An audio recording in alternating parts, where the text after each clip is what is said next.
everybody. You know what? We always do a great job setting up into our intros here on the Bardicdice channel. So, it's gonna be one of those nights, I can tell you that, because my ears are dyslexic or something. But, welcome everybody. Thank you guys so much. It's kind of strange. It doesn't feel like a Thursday, because it's a Friday. Thank you guys so much for bearing with me. Yesterday I was out of commission. I had a really bad headache, and my wonderful players excused me for taking a night off, and were very gracious to give up their time tonight so we can have our makeup game. I know it's not our normal scheduling. Normally we're on Thursdays at 7:30, but that's okay.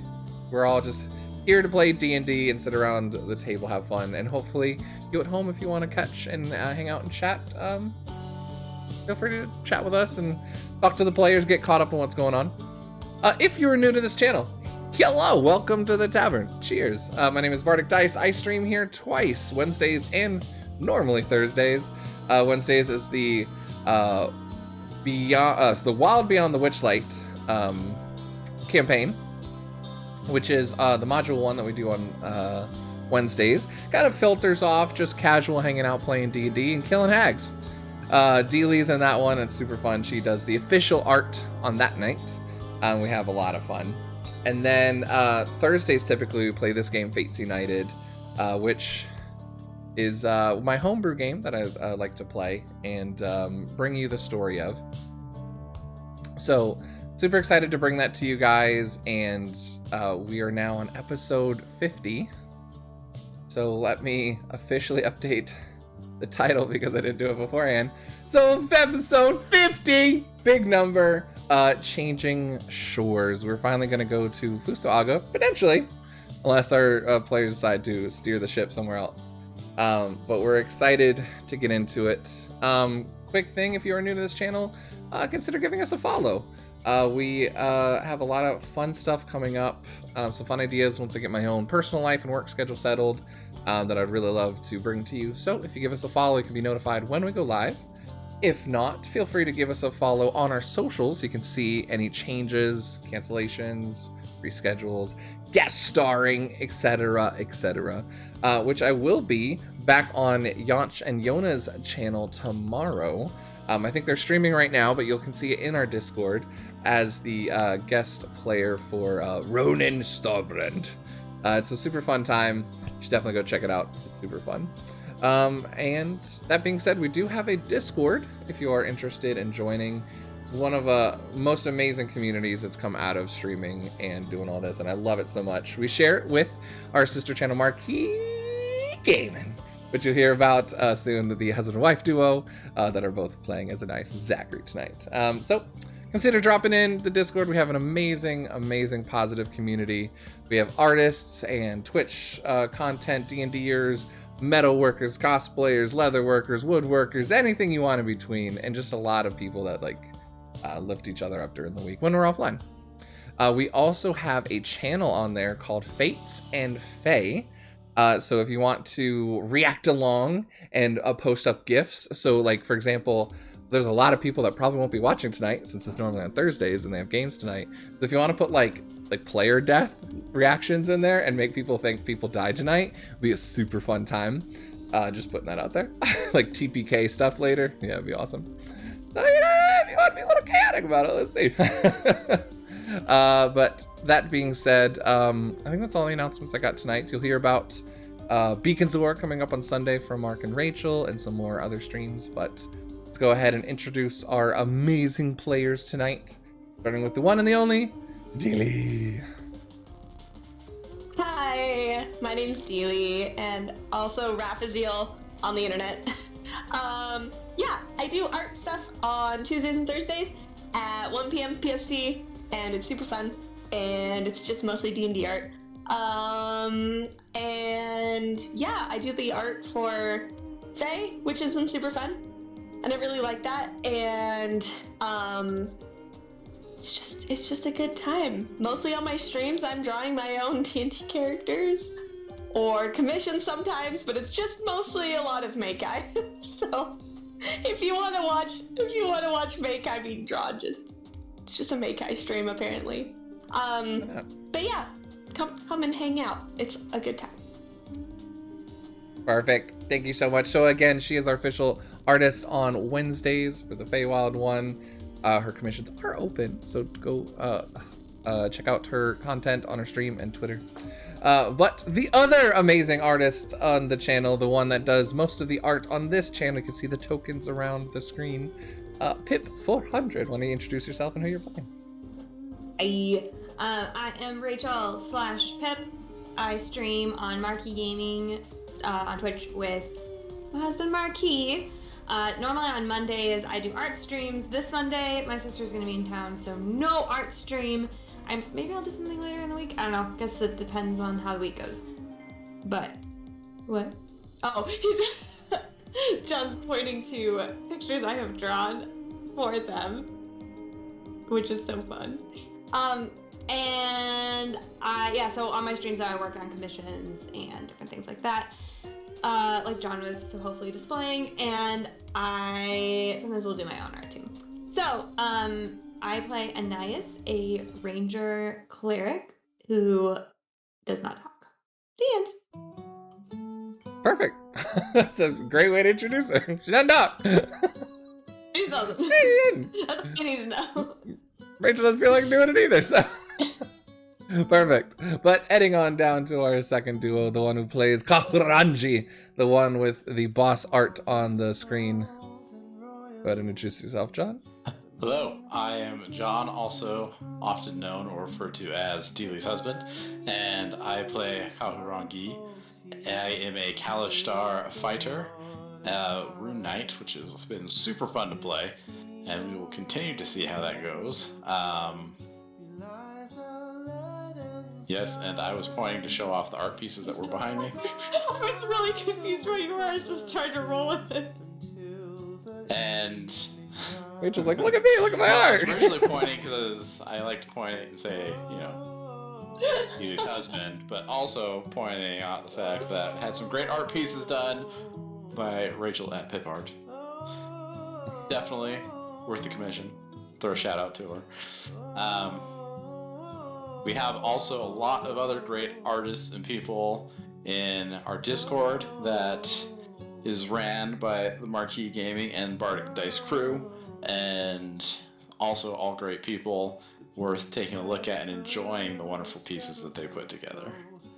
And with that, I'm going to pass it on to Mark. Speaking of the witch Marquee of Marquee Gaming. Hello everybody, I'm Mark of Marquee Gaming, as it says.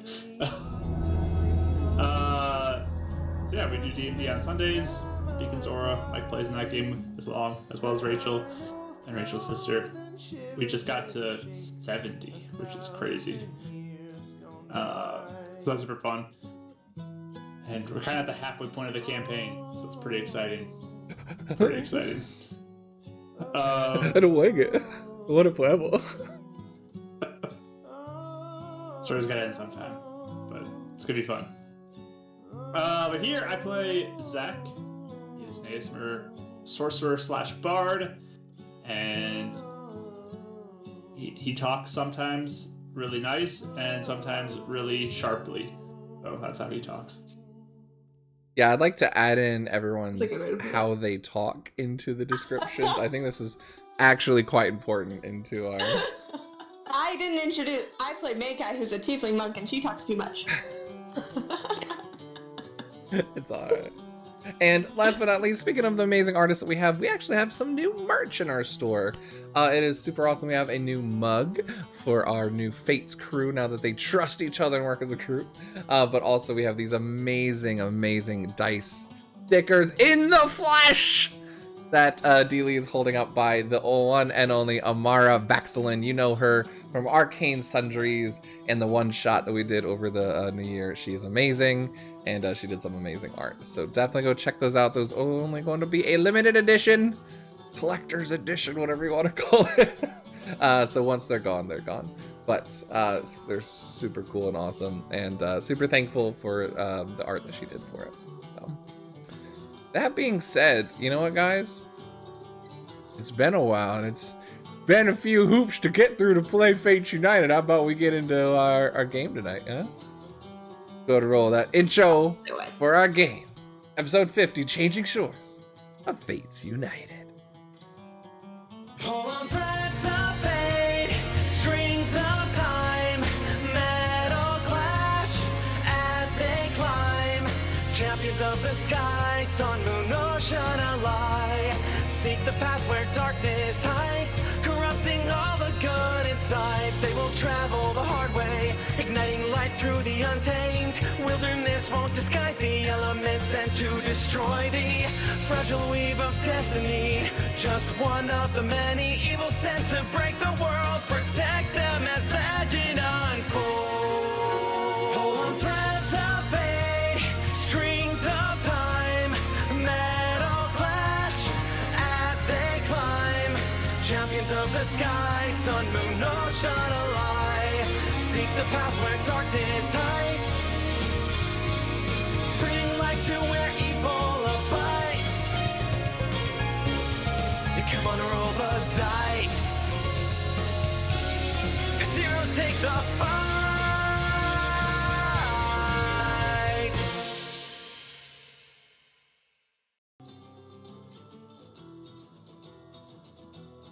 Welcome back in, everyone, to Fates United, episode 50, Changing Shores.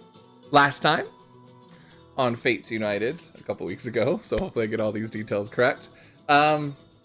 Our Chosens had successfully completed speaking to the various councils of the human kingdoms and persuading them, after reviving Kar, the prince under the mountain, and saving him from the curse of corruption, and quite successfully defending off his brother from trying to get him back, were able to convince the human kingdoms to back the Chosens and give them a chance to push back whatever enemy is now pushing corruption.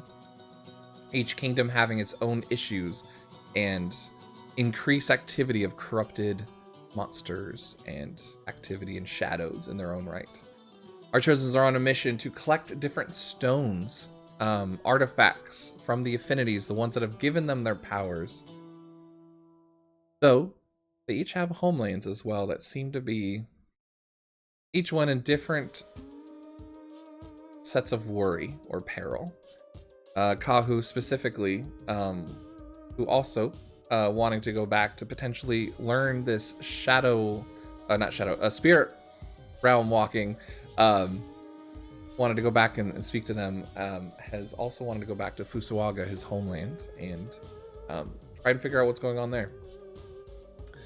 Our Chosens were given a different airship, not from Blood Money or from Anir, but from Queen Alana, the kind of presiding de facto leader of the humans, though they kind of each have their own independence in a way.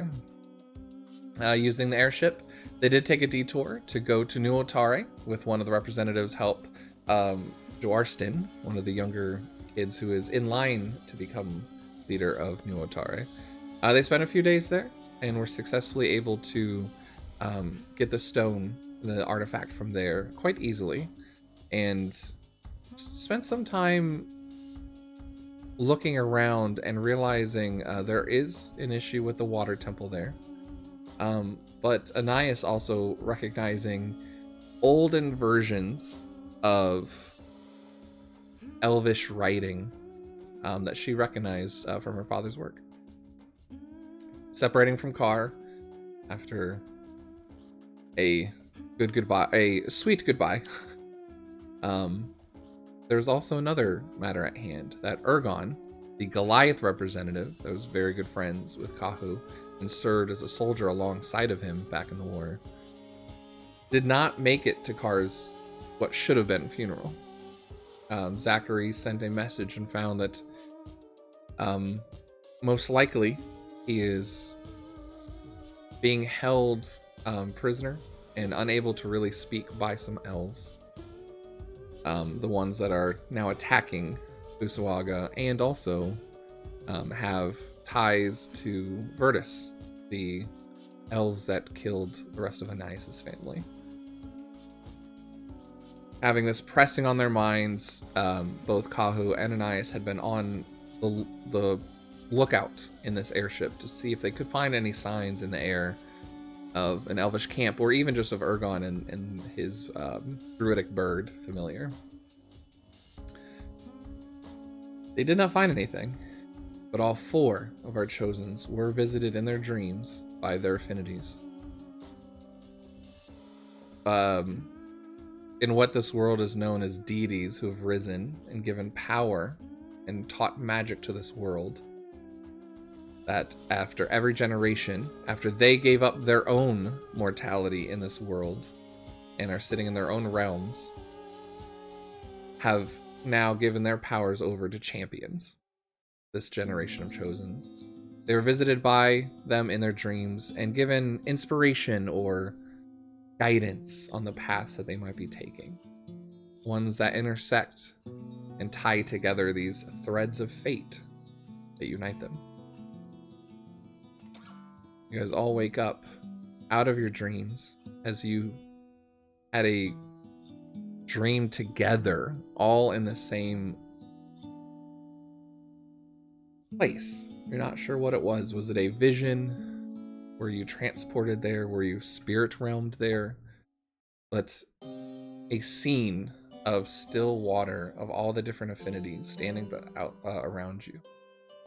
The darkness one looking asleep and bound. All speaking to you,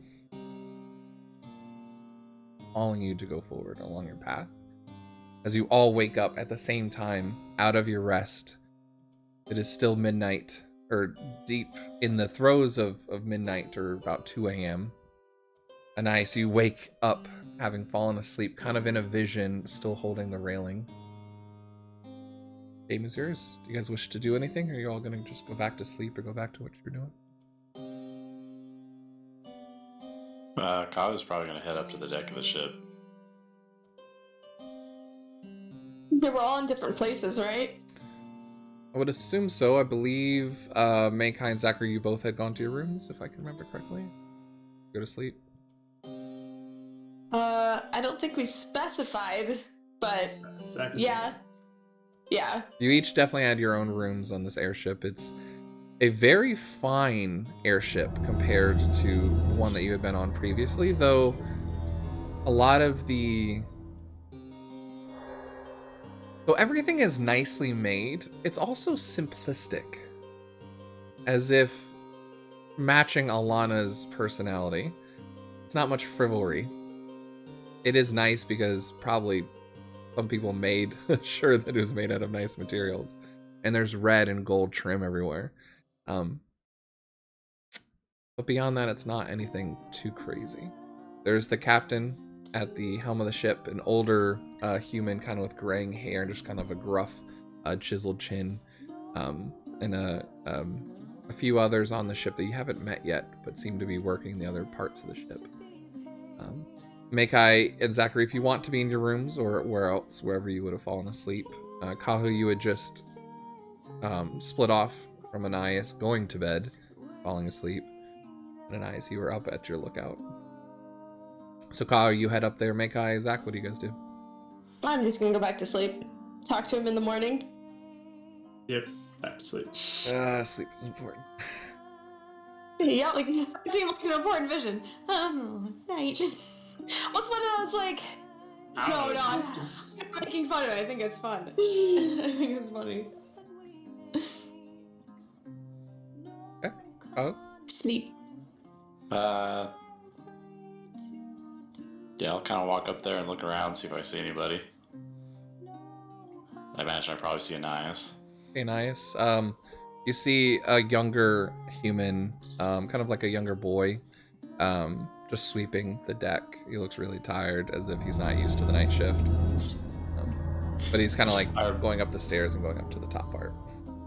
If I remember right, we all saw each other in that dream, right? The last part of the dream, you guys were all there together, and it felt, and you could see each other, like, you knew your presence was there with each other. You could feel that affinity connection. Yeah, so probably walk up and just kind of stand off to the side next to Anais and just kind of... That was interesting.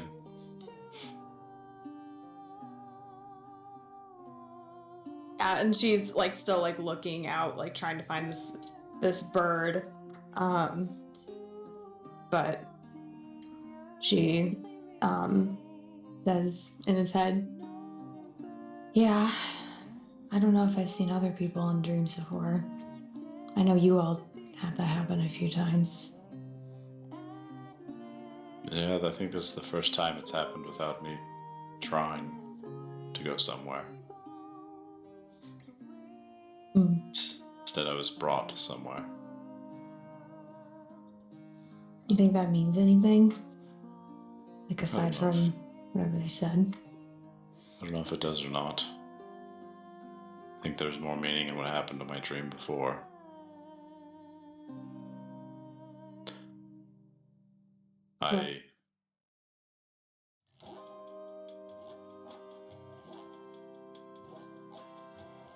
There was some kind of seeming choice to be had, and I stepped into the storm. Storm on the ocean. I have a feeling we're going to be seeing things that may be changing. What was your choice? What was the two choices? I mean, there was clearly the night sky and the still waters I always see, but I also saw the maelstrom. Does it mean anything? Like, do you think it means anything?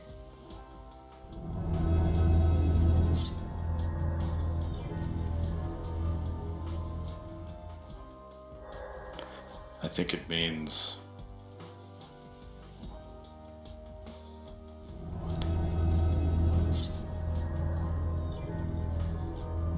I could use your help. I guess, yeah, Storm would be a little on the nose, potentially. Yeah. It's about as on the nose I can think of, yeah. Yeah, good point. Okay. Yeah. I had a choice too. Oh? Yeah. It was either vengeance or compassion, I guess. As you say that, the wind picks up just a little bit, kind of blowing through as you feel that connection to the sky, but the cloud cover kind of parts, and this full moon shines down upon this airship, and 5 different stars can be seen in the sky, just cascade. We're kind of giving brightness. Thank you for the raid, Ganja. Hey guys. Did you make a choice? No. Melissa said I didn't need to. Right now, anyway. I don't think I can make a choice or make some promise if I can't even know how I'm gonna react when the moment comes. You know what I mean? I think that's fair. I think the more we can prepare ourselves, though, the more we can step back in the moment that the choice has to be made. Yeah, we'll see.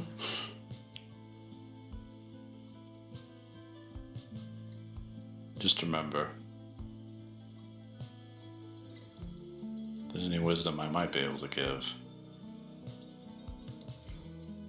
the fool's choice is that it's always one or the other. Sometimes it can be both. Like somewhere in between. That's the hard answer to find. That's a good point. But it may be the one that makes you find your true self. Yeah. Something to think about anyway. But yeah, I mean, with what your dream, I'll help you for sure. Just whatever you need, tell me. I'm sure trust won't be easy to be earned with me at your house, at your home, but that's okay. Well, I trust you to watch my back and eyes. Same. There's very few people I've trusted that heavily before. So. Yeah. We'll watch each other's back, for sure. If you don't mind, I think I need to finish sleeping, but Yeah. just curious who else might be interested in what had happened. But Maybe they don't remember. We should ask them tomorrow. it might be worth asking. Yeah, okay. It was Yeah, go pretty back to late sleep. too. I was just getting to sleep, so maybe they, it's at like 2 a.m. waking up. You gotta go to the bathroom. As soon as you're done, you just go back to sleep type of thing. Mhm. I get it. Yeah. Okay. Yeah, I'll keep a lookout. Sure.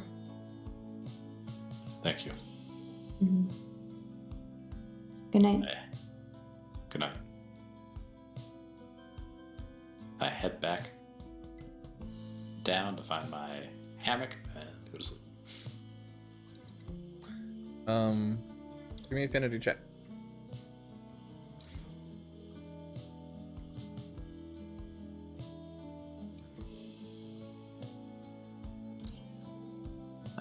Six.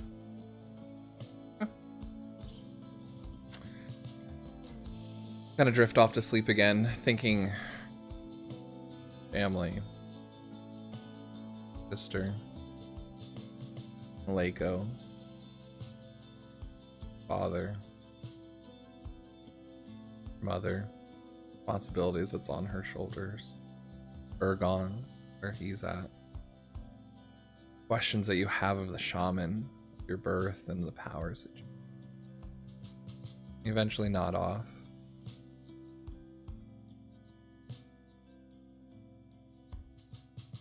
Toss and turn all night.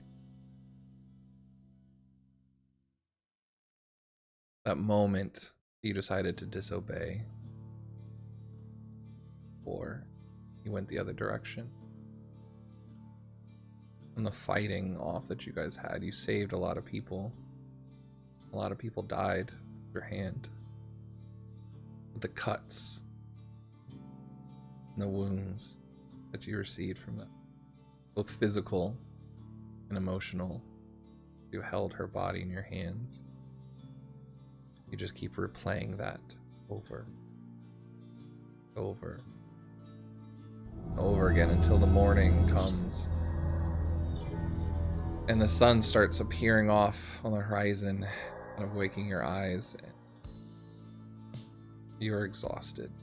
Not quite to mechanic exhaustion level, but you did not sleep well. Anais, give me a perception check. Okay. As you said you were continuing to be on lookout. Yes. Oh no, why do I keep doing this? I got a 12. It's tough to see at night and up in the air. Your mind kind of continues to drift to your family. Kind of looking for anything. And more than anything, the glow of the arcane crystals that hold this airship up kind of keep grabbing your attention, and the moonlight that's kind of being cascaded down the shadows from the clouds every time it breaks and kind of looks down.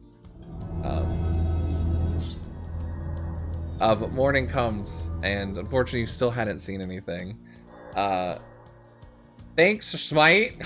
What's up, buddy? Thanks for joining in tonight, man. Glad to see you. Jesus Lord. Thanks so much for the 10 gift subs, dude. That's really nice. Still blows my mind every time you do that. But yeah, your eyes are heavy. you're kind of getting at the point where you would need that rest again, because you kind of flip-flopped with everyone else. But with that perception check, you can see in the distance a sand shore beginning to appear around as the airship had kind of curved southwards again.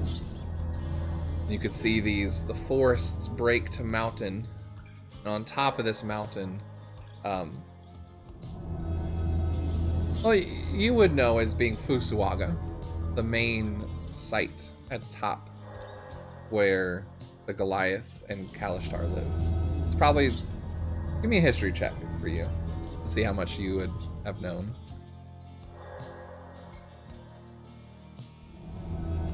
Sorry, I got a 2 earlier, and then I rolled a 3, so we're just steadily climbing upward. That's about it. 8. Okay, you know there's a mountain, and it's called Fusuaga, and there's Goliath and Kalishtar. Cool! Go! But the airship seems to be going past that mountain and curving around. There are different, like, breaks of the mountain as you look down, and there's water lines and shoreways and open water, ocean. But among these like, small little islands, you can even see huts of buildings start appearing. And boats in the water. Maybe 2 at a time. Eventually the airship is coming around the corner. Seems you guys maybe have a few hours before the airship lands. But it's morning. The rest of you guys, why don't we give me wake up checks? Let's see. As an ice I don't want to roll a 1 again this time. finishing her look at what you guys do. Oh. That's 18. 11. 14. Perfect. Okay. Meikai, you're up first. You spent some time writing some letters, I think you said, last night. Yeah. Or did you just have that item? I thought you had said you had wrote my things. journal thing with Carr. Yeah. I mean, I probably wrote him a good morning, but I'm not gonna sit there and like, write text back and forth. So. Sure. No one died. Well, I don't think anyone died. I'm good. Good morning. Please stay alive. That's kind of what I'll write him in my little journal thing. But then I'll go try to find where everybody else is. Perfect. Now you just kind of give back a simple, still here, good to go. Good. Good luck with everything. What do? You just kind of head down to breakfast area? Yep. There's no breakfast. Well, There's like a kitchen where you guys could make something if you want to, but it seems nothing was ordered, and they're not quite sure what they need to be doing for you guys. just take out food items that I have hoarded in my bag. Fair enough. Breakfast cookies. Perfect. Nice. Are you doing anything, or are you still just staying up there to look out?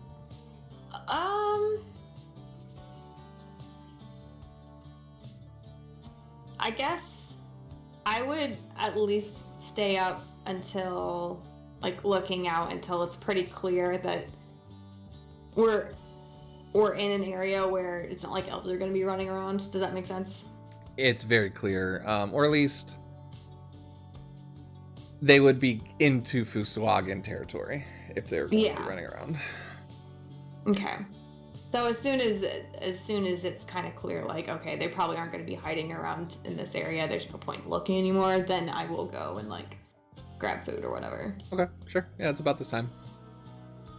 We kind of head back. Zachary, are you doing anything specific? I will just get up and wander over, see there's no breakfast, and then just find something to quickly make for myself. Sure. In the kitchen. There's definitely like oats and stuff and some spare fruits and whatnot. It's definitely like supplied and stuff like that. There's stuff in there. It's just not. Yeah, nothing had been cooked yet. Yeah, okay. I mean, there's definitely plenty of. Okay. This thing's stocked for you guys. This was definitely stocked for Alana and for whatever she had planned. But it seems that you get the idea that they're used to getting orders from somebody, and that somebody is not on the ship. So as is kind of just handed over to you for. So there's a little bit of like, I don't know what I'm supposed to be doing going on. I'll make a little something for myself and then go sit at the front of the ship again. Okay, going to the front. Yep. Perfect. Just kind of hanging off the edge. Kahu, you are last up as you can kind of feel the leaning of the ship as it turns. Make it southward towards your shore. You get up? I will. Yeah, I'll get up. Make my way over to get some breakfast. And seeing nothing there, I'd be like, I don't know how to make food. do you have some oats? Yes. I'm gonna get some oats, some fresh fruit, and some yogurt. I'm gonna mix them all together. Make some muesli. Nice.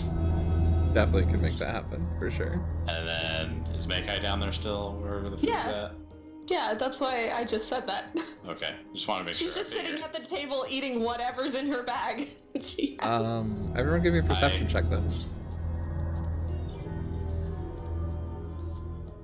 16. 16! 12. That's also 16. Dang, good. It's an 8.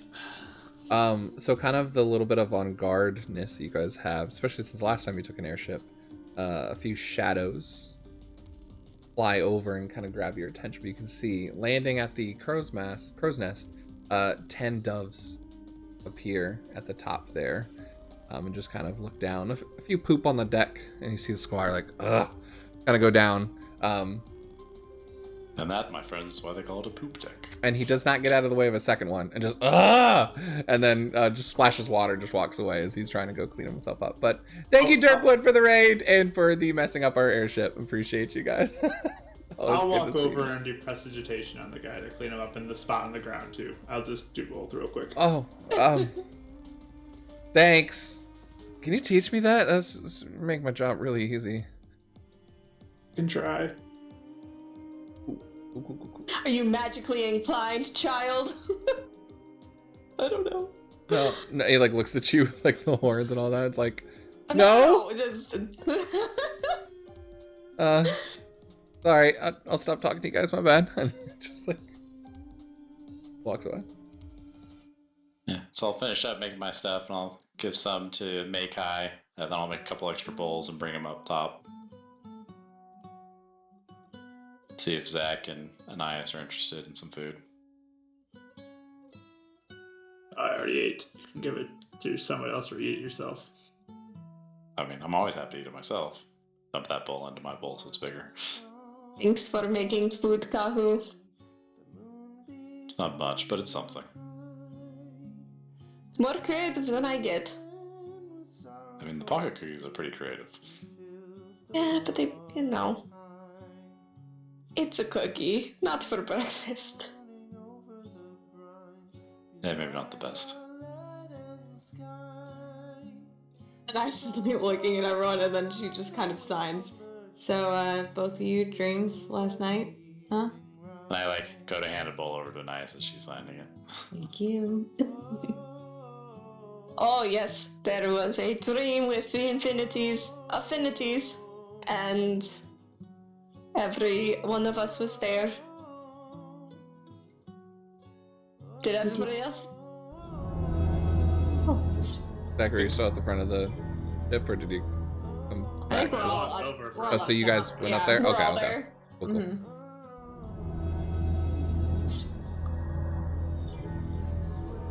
Did you But guys yes. have dreams beforehand?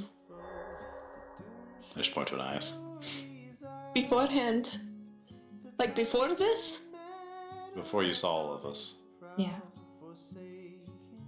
Oh, yeah, I talked to Lene a little bit. That's cool though, because you were saying you hadn't talked to her very much. Yeah, she's appeared here and there, but not full-on coaching. She's more like supportive when I'm like going through something stressful. But this one was also just encouraging me to go home. So yeah. Like right now, or No, I think just I mean, I've been so hesitant. You know, Hanazuka is not really something that I really want to go back to, you know, with everything that happened. Also, being banished from there kind of dissuaded that too. But I've been hesitant about going back, but I think maybe we need to figure it out because that magic sounds very bad. You know, to age people, that's not very good. And the king's kind of insane, so.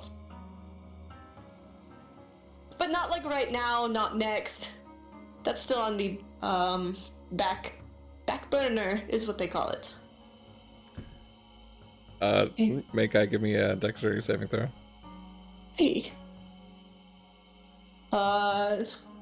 18 plus 6. Nice. Okay. Yeah, you just hear a ah, dang it, and a bucket of water. The squire tripped, and a whole splash of water came as you just kind of like did like a Spider-Man, like could hear it and feel it coming, and just do like a flip backwards, and just land out of the water's way, and just look And back. I caught my bowl. I'm really sorry. And then, I mean, cleaned up the poop, just kind of tripped again. And he's like covered. He's like, I'm sorry. Like, running away again, really embarrassed. Hi. What about Zachary? I mean, yeah, I had a dream.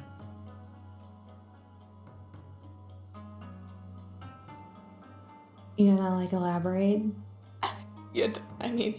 I feel like it sounds like it's the same as what you guys had, so.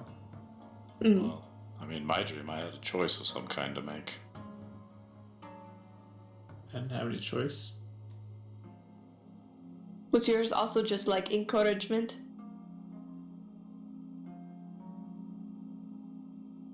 I think it was just try to save my brother. Oh.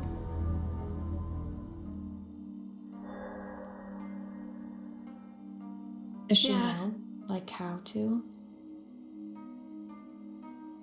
I don't know. I mean, if she's telling me there's still a chance, she must have some idea, but she didn't tell me how to do it. That's good news though, because Sudavir kept saying that it would be too late, so that's good news then. Sundavir just lies. You shouldn't listen to anything he says. Oh, I don't. I'm just saying, like, it's good that, like, a real, you know, trustworthy person said that it was okay. Yeah. By the way, just a reminder, with everything that's gonna be going on with elves running around here, they claim to follow him. I remember you saying that. Right. He seems to have really no interest in them as far as we can tell. So he claims, yeah. Hmm. The pawns. But they say the light a lot. Which, didn't he pretend to be the light at one point to you? Yeah. He's a liar. So, That is interesting. How does the darkness become the light? Being corrupted. Flips it on its head.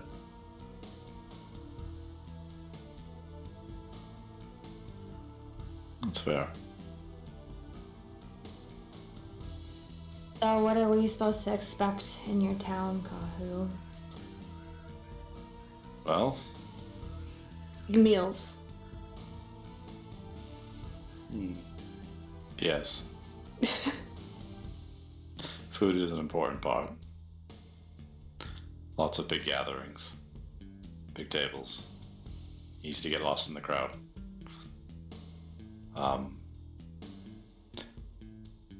right now things will probably be a little bit more subdued. With the fact that with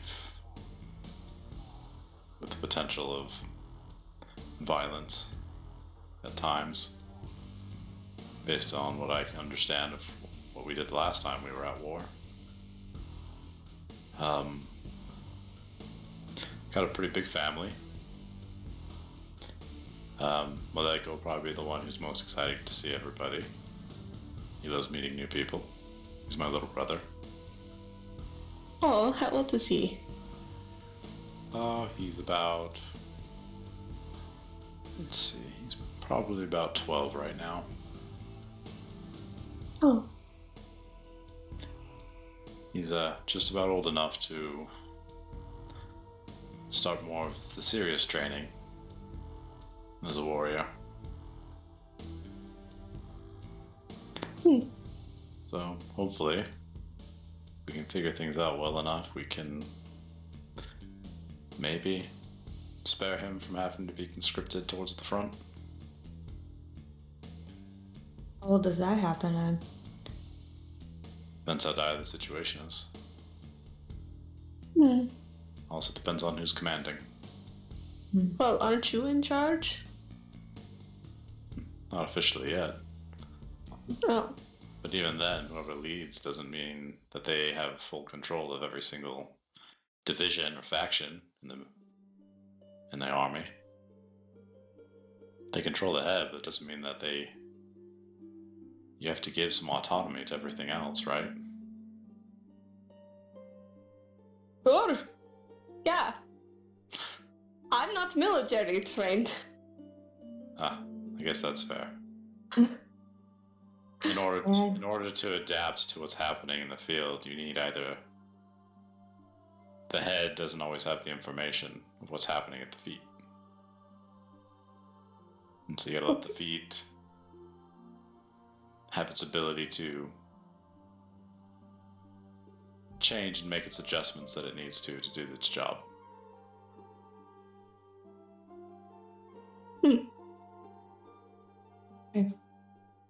I have a feeling you're gonna have to explain a lot of things like this to us the whole time. Yeah. That's fair. We're kind of entering into what I grew up doing, and then there's going to be a lot of stuff that we're probably going to run into that I'm probably going to be needing some of your guys' help on, because I am not trained in the ways of politics, but I know, Makai, that you've had some training in that. And I've seen how well that Zach can catch the ear of a crowd. And He's change really the good at dynamics.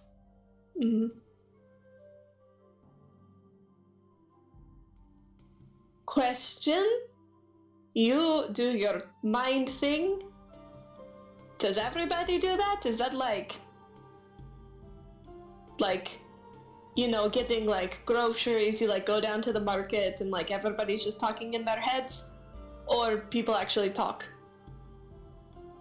People usually talk. If you're talking mind to mind, it's usually because there's more of a personal conversation that's happening. Oh, okay. I didn't know how quiet this town was going to be.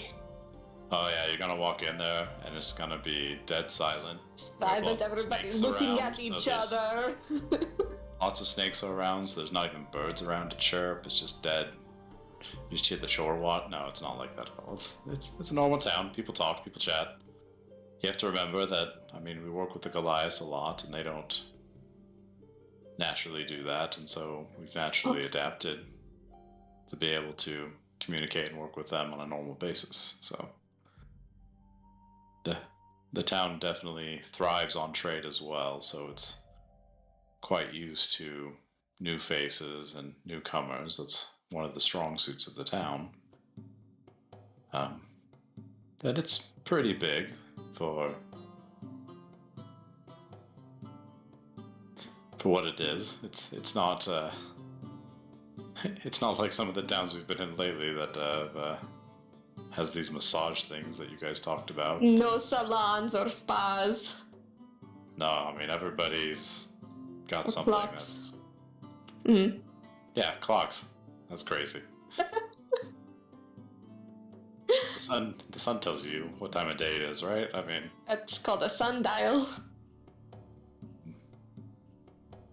well, I mean, I don't need like a specific whatever. Yeah. And I there still would, find them and there interesting, would though, be since I clocks bought and one. stuff here in like Yeah. finale and also another little tidbit of just kind of knowledge for you guys as well. Coming into some of these places, because most of the races all kind of lived among each other before the Great Divide in different aspects. Most people at least know common to a certain extent, unless choosing to remain cultural and divided, where like maybe like the elves lately have only speaking Elvish to each other. But most of the time, especially the bigger cities that do end up still and somewhat work with other ones, most people do know common. So you would expect going in here that, for the most part, the Kalstar would know common and be able to speak between the Goliaths and other people as well. Do you think... So obviously I think having an elf walking around your camp will probably be a little tense. But what about the other two?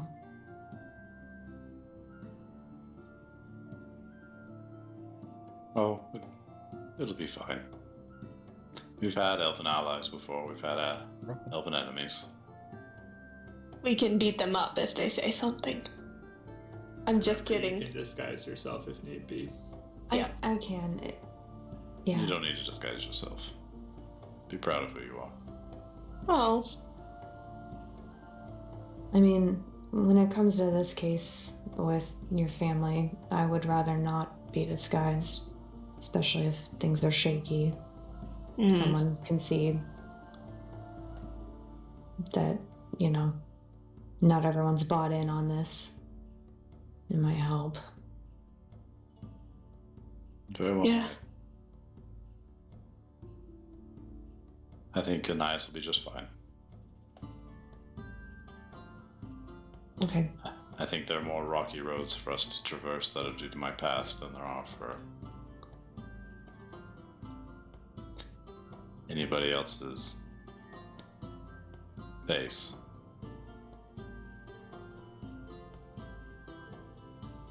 Are we expected to like bring like a gift or something to your parents? That sounds weird, but that's what we do in Hanasuka. People would bring like, you know, wines or a gift basket or fruits or something. I mean, you only bring gifts if you're bringing trade, but Oh, okay. typically the guest is wine and dined and gifted by those. All right.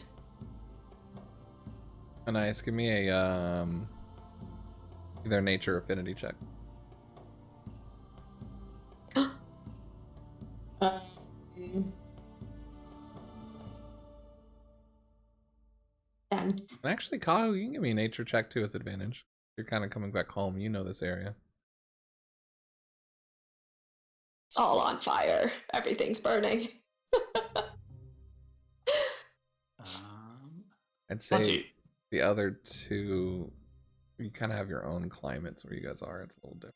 But, sorry, Nice. What'd you get? My bad. 10. You kind of feel that connection, and you can look over in the distance. And you do notice a storm starting to break on the horizon.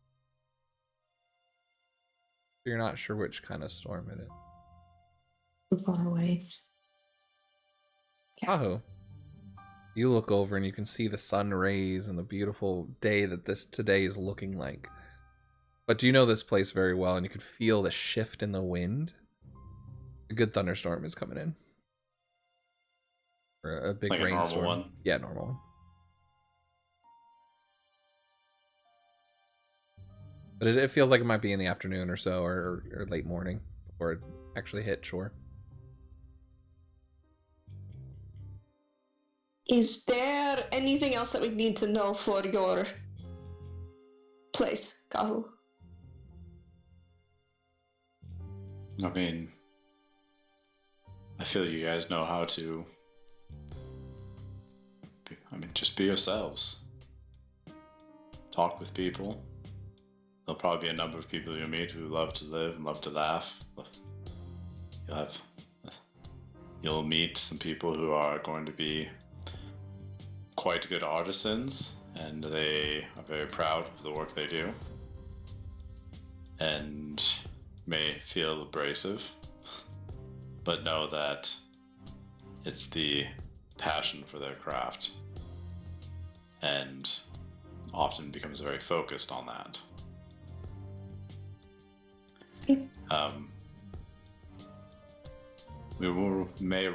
You may have some people asking you about kind of your place or order in your families. That's fairly typical. That's because it kind of gives people an idea of where you stand in society from their perspective.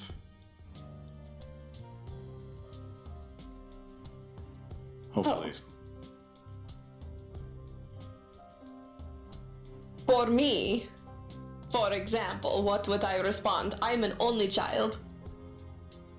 Well, it means that you're the eldest and you're the heir to your family. Okay.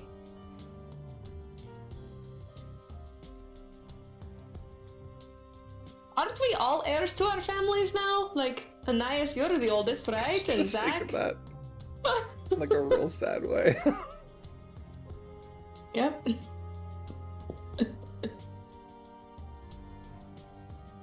Well, yeah. I'm the second youngest in my family. I have a large family. So, still trying to figure out how this dynamic is going to play out. Because typically I wouldn't be the next in line. Right, you were saying there was that ceremony that, like, screwed everything up? Like, order-wise, your sister was very upset. You know, the more I think on it, the less I think it screwed things up, and the more that I think it caused the pot to boil over. Yes. I think it was the catalyst to push things. We'll raid the room and see how to adjust. You guys hear a bell ring kind of from the top, and the captain's kind of like pulling a big bell. 2 hours before we land. Make sure you're prepared. And he yells up from the top. And then, am I staying or coming back? That's actually a good question. Hmm. Yo, who's in charge, by the way? It's kind of a last minute, do whatever they say kind of thing. Yeah. Me? Oh, you're talking about for the ship. That's right.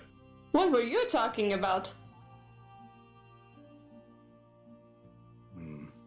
Well, I think for the time being you may want to stay because there's a storm coming. Kind of I was hoping I'd get out of here, but not a problem. We'll batten down the hatches. I mean, considering it's gonna Yeah, be we got it. It's fine. Itano! Wrap it up. Get things buckled down. And you see the kid Maybe is just- like, okay. Maybe just stay. There's like lots of really good fruits and artisans and food. Maybe just enjoy. I think this place gives me the allergies. It's fine. Where would you be heading back to? To New Organia? Ah. Okay. Can't go You're back to all bed. welcome to go if you think you can beat the storm, but You're in charge.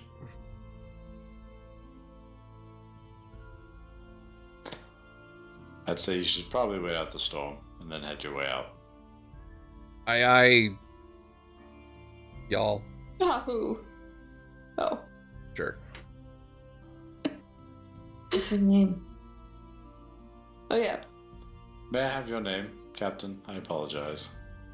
Captain Timoteo. I wave at him. You say Timoteo? Yeah, like Timothy, but Teo at the end.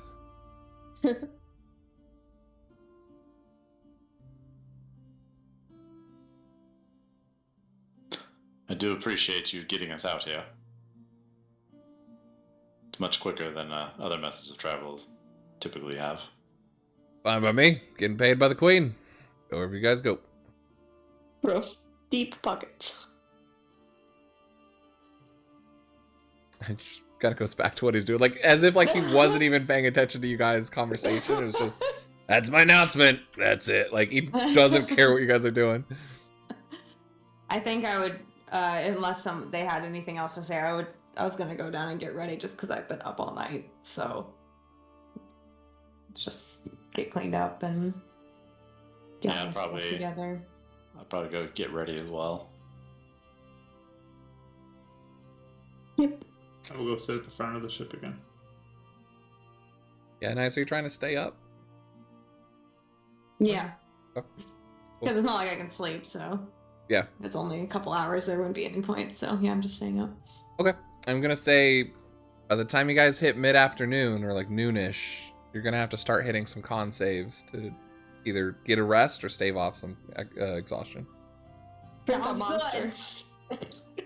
Yeah. Get some coffee. How's the coffee here in Fusawaga? Have to find Didn't out. Anais sleep early on though? She So slept- she'd be up for the... She slept early on. Yeah, so now Yeah. she's hitting the end of her day, about midday before you guys hit your day. So, Gotcha.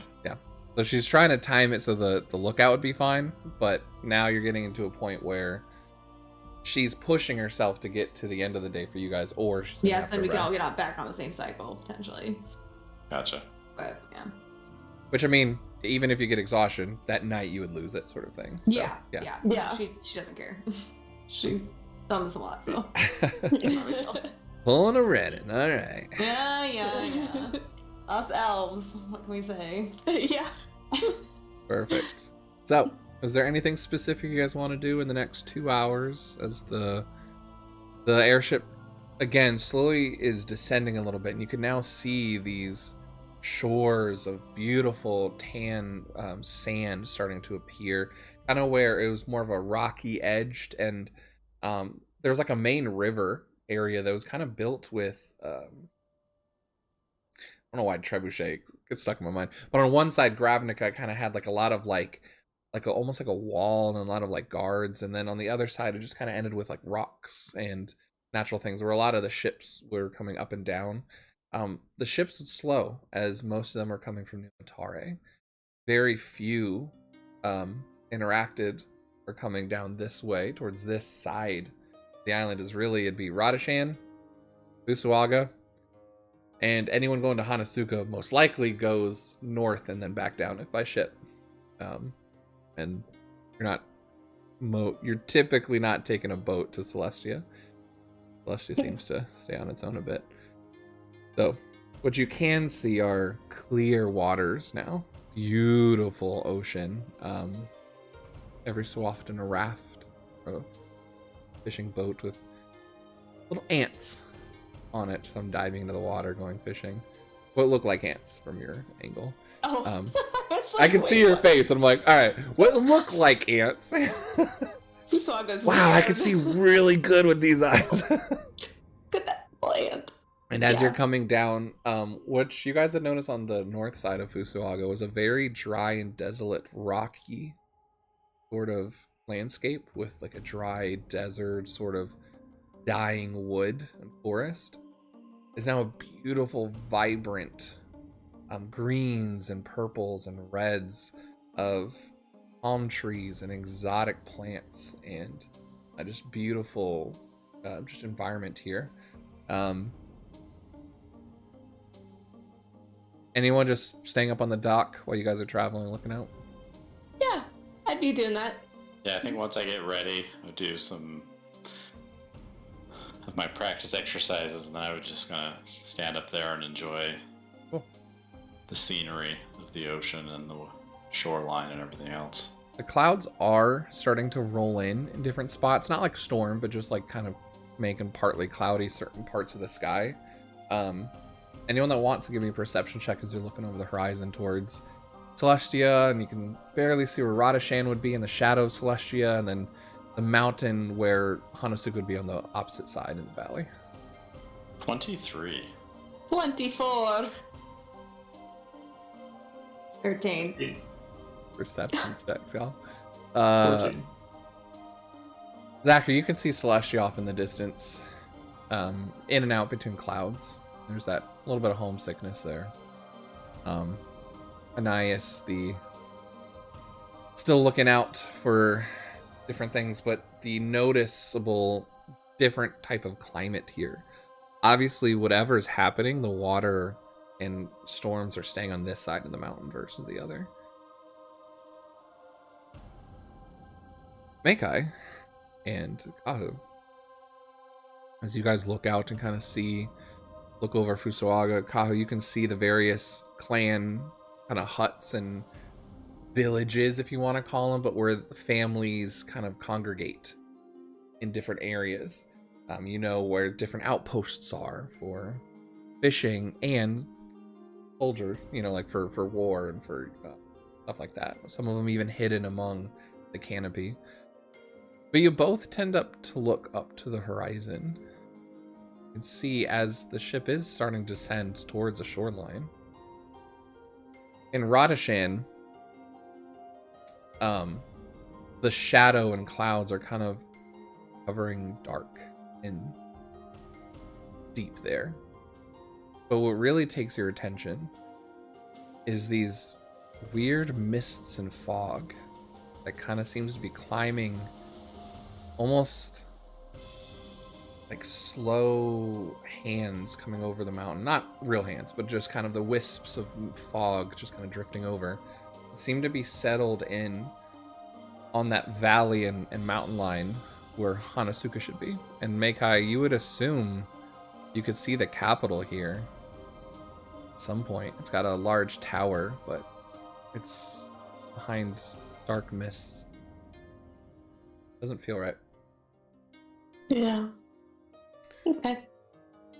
I'll make observations, and as I'm just waiting, I'll just keep sending random stuff to Carr, but also informing him of that too.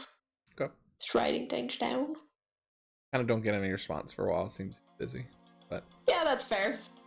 They go to check on Red, but then not responded. But I'm just kidding.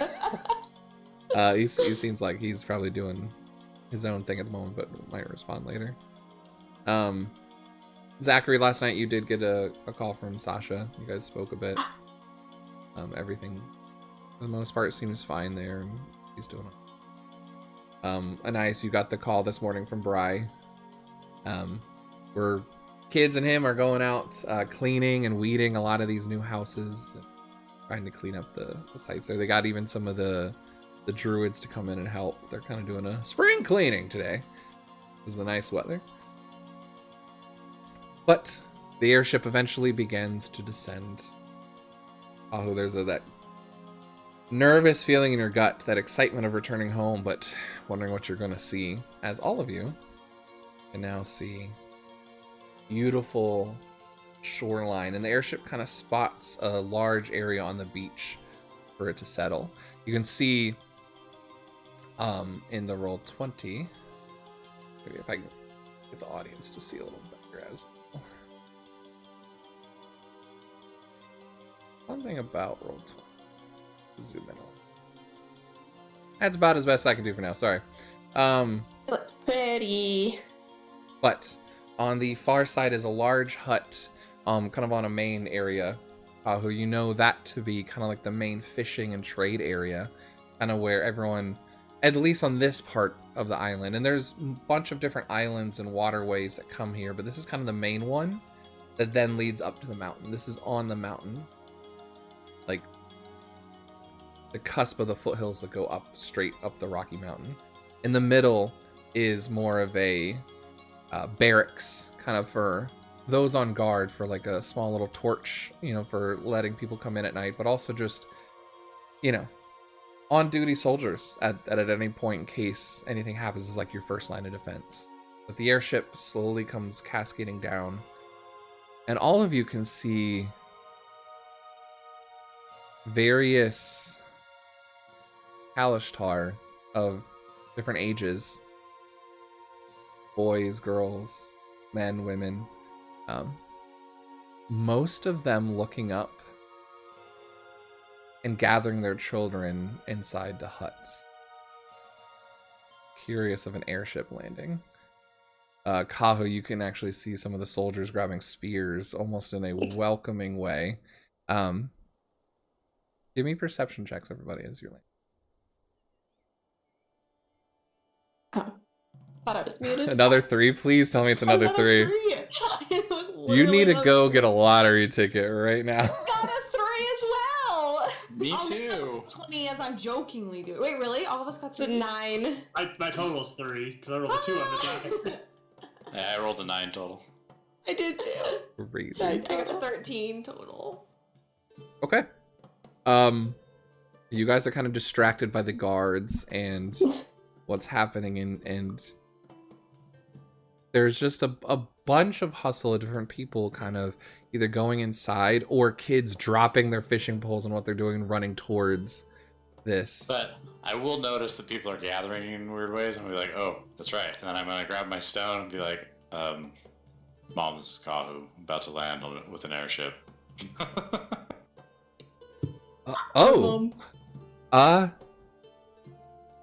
Great. I'm up on the mountain. Say hello to your dad. Come up and visit, please. Great to hear you. Airship? And then it just ends. But you do hear a like a 2-horn kind of system that you know from the top of the mountain, and kind of like different horns kind of come down that you guys have at like different outposts that signify like everything's okay. Like we're good sort of thing. So you kind of see a little bit of a looking around, still confusion, but kind of like the spears now go up, sort of like, who are we welcoming? And there's confusion, but there's not necessarily like a these are the elves sort of thing. But you do see still kids and people kind of gathering, and a lot of people gathering around here. There are, again, people grabbing their children and taking them inside huts.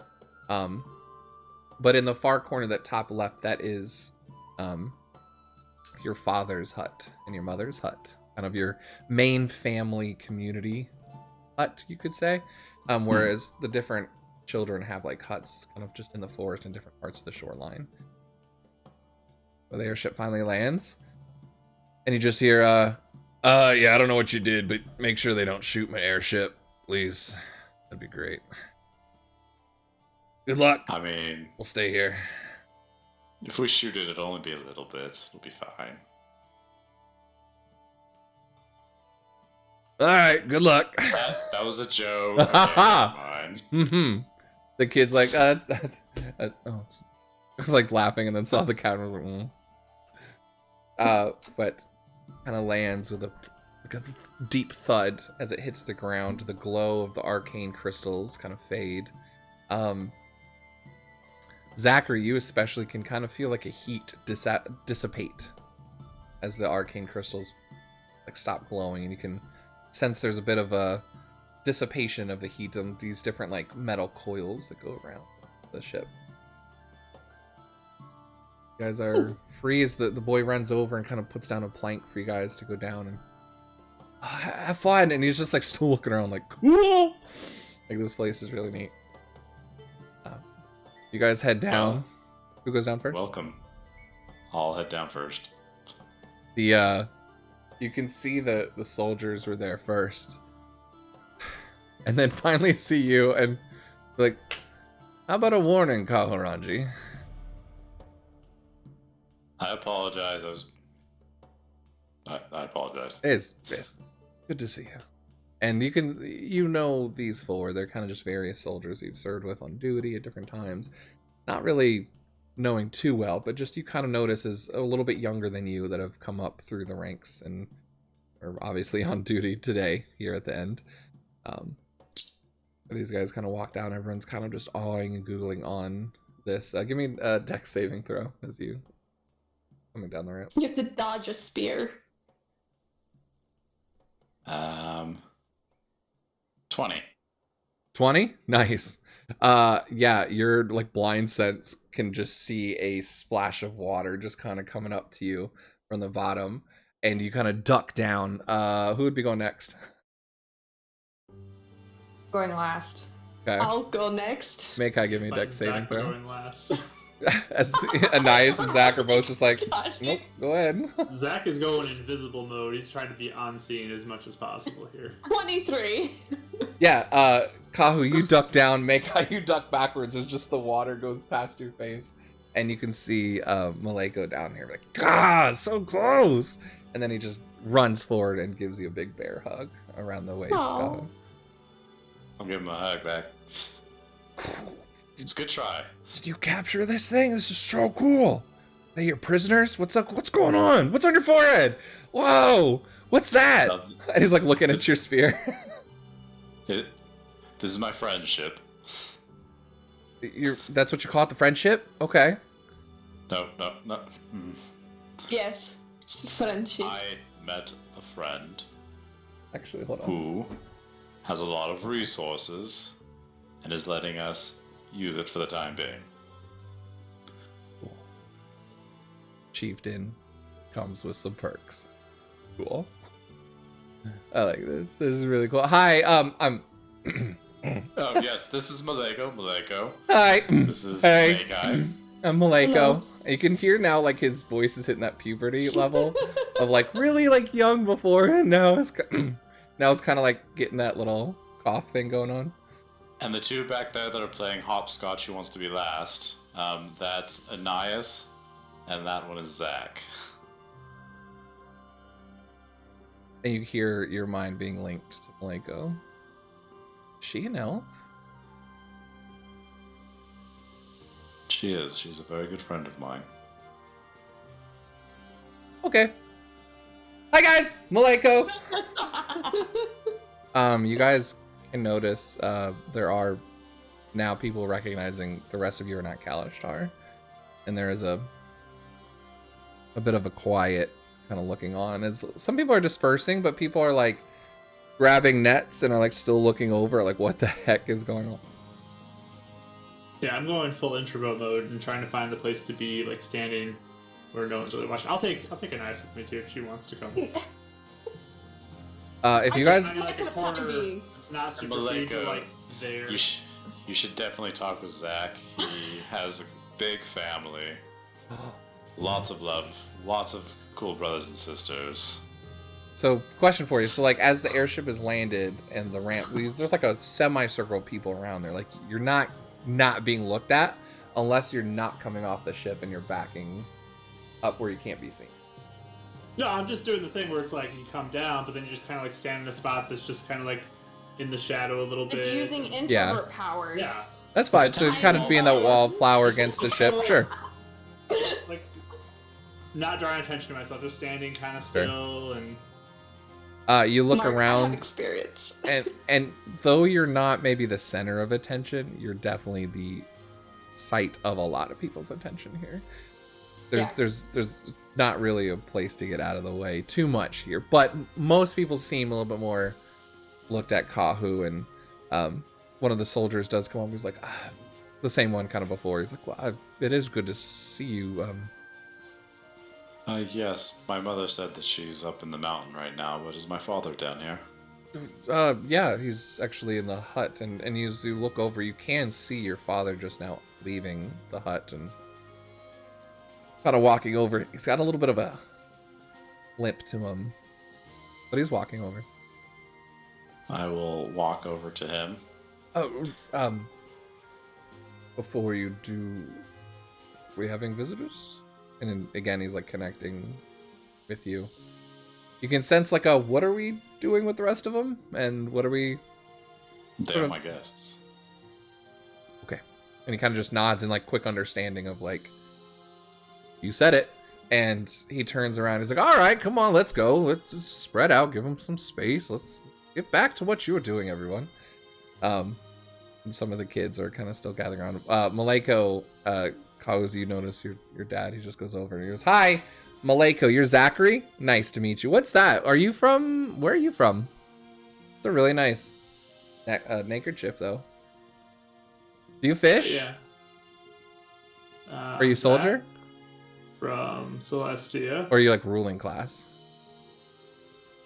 I'm from Celestia. Blink, study blink, blink, blink, blink. magic. Magic? Yeah. Show me. And I will go ahead and sparkle up some sparkles, and then look at a stain on his shirt and clean that off, and just. That was cool. I like you. And what are the rest of your names? I wasn't really paying attention. Lego, that one is Anais. Yeah. Makeup. He. Hi, and you see like a little blush, and then he just turns and like okay, and like follows Kahu. I'm gonna sign to Anais. Seems like all the young boys think you're cute. Oh, he was doing that to me? He was doing it to Makai, actually. Yeah. Oh, yeah, I thought he was doing it to Makai, yeah. No, you can actually tell there's a little bit of though he was seeming. Well, give me insight check. Can I insight this child? Yeah, if you want to. Inside the child. A child. Child. 20. 11. Puberty. Anais, for you, there was an amazement at the magic Zachary had, though kind of never met one of you before. There's a little bit of okay, Kaho says you're nice, but like that you know what it when people look at an elf weirdly, yeah. Oh yeah, yeah. And then quite clearly he seemed very star-eyed by Makai for some reason. Yeah. And then got pretty nervous and ran off behind Kahu and is like answering questions and, you know, asking him stuff like that. And yeah. I think I probably would stick by Zach a little more, especially in this first part, because I feel like, despite Kahu being like, oh, you'll be fine, like, she's like, I feel like I just don't want to make a bunch of sudden moves or startle anybody right now, so I'm just gonna be chilling. Yeah. Also, just with your natural insights, if any of you guys have over a 15 on insight, which I think most of you do, unless it's perception. Yes. I think yeah, everyone but Zach, yeah. But though Zach, you're already feeling it. You just know it's gonna be a thing.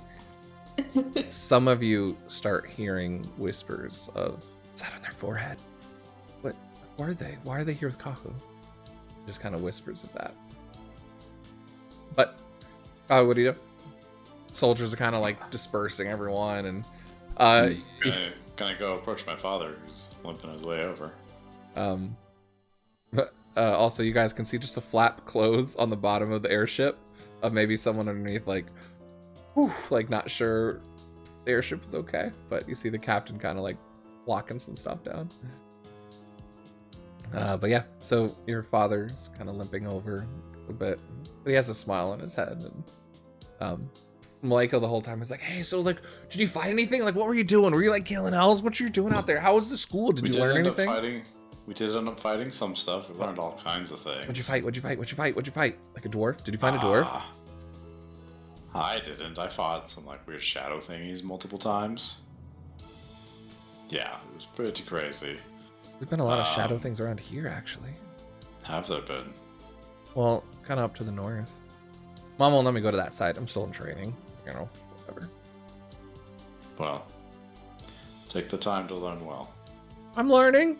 I remembered I remembered everything you told me. But finally, your father does come up. He goes, Maleko, give him a second. And I'll approach my father and I'll grab the back of his head. Yeah, he's already grabbing yours and forehead to forehead. I like that so much. Forehead to forehead. Good to see you, my son. It's good to see you again, father. Little surprised, but always a good surprise. I apologize. I had a way to reach out, but I admittedly ran into some things where I've been worried about Ergon. And was using my ability to reach out for him of late because of that worry, so can't apologize not for giving more of a heads up. Ergon went forward with the other two, did he not? He did, but he didn't make it. Actually, a good point. I think the other two wanted to go back on foot to try and see if they find Ergon. Or did you take the other two with you on the ship? I think they went on foot because we had to go do the additional stuff before. Okay. I just kind of wanted to... I realized we didn't touch on that. I wanted to make sure I gave you guys that choice on what they did. Yeah, your father just... He never made it there? No, he seems to be being captured, as far as I can tell. Sorry, son. The other two haven't gotten back yet either. Well, based on what they've... Yeah, let's speak of happier things for the moment. We will make sure we find him. Or your mother would have more information than me. I'm trying to relieve as many responsibilities off her plate. Everything calm and going down here. She's working much with the Goliath on the war front there. Let's see what I can help with. What What happened to your leg? Don't worry about that. It's just... There's a small raid. I'm recovering. It's fine. Don't worry about it. Would you so easily... Still strong. I'm just old. Alright? Would you so easily let me just walk it off? No, I wouldn't. You see me up here with a spear. I'm not trying to fight. I'm just walking. I'll be okay. We have to show strength for those underneath us. Be careful, Father. Well, let's enjoy. Welcome home. We can go see your friends. And what brings you here? I thought you were going to spend the year at the school. He's kind of looking back at the three of you guys, kind of slowly walking behind. Kind of point at my forehead. He did not notice before with a natural 1 on perception.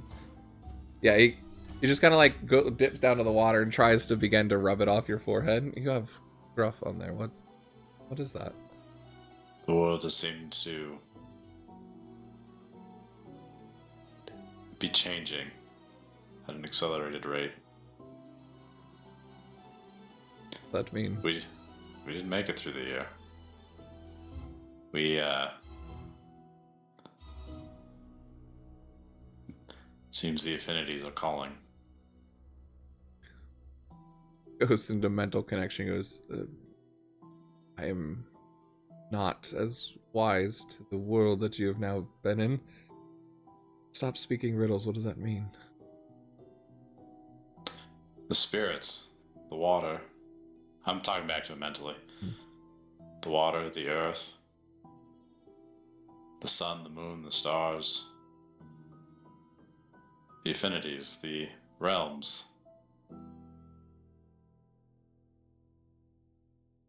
What about them? We serve in conjunction with them. We abide by their rules and respect them.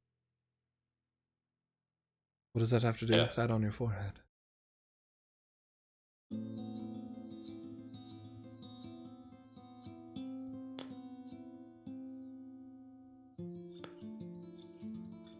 I'll take out my spear and I'll just huck it and summon it back, and it's like a stream of water like back into my hand.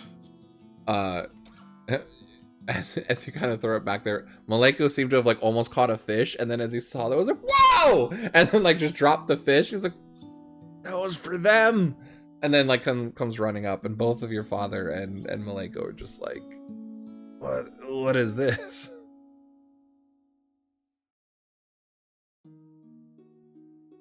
You have magic now? The shadows are returning to the world, Father.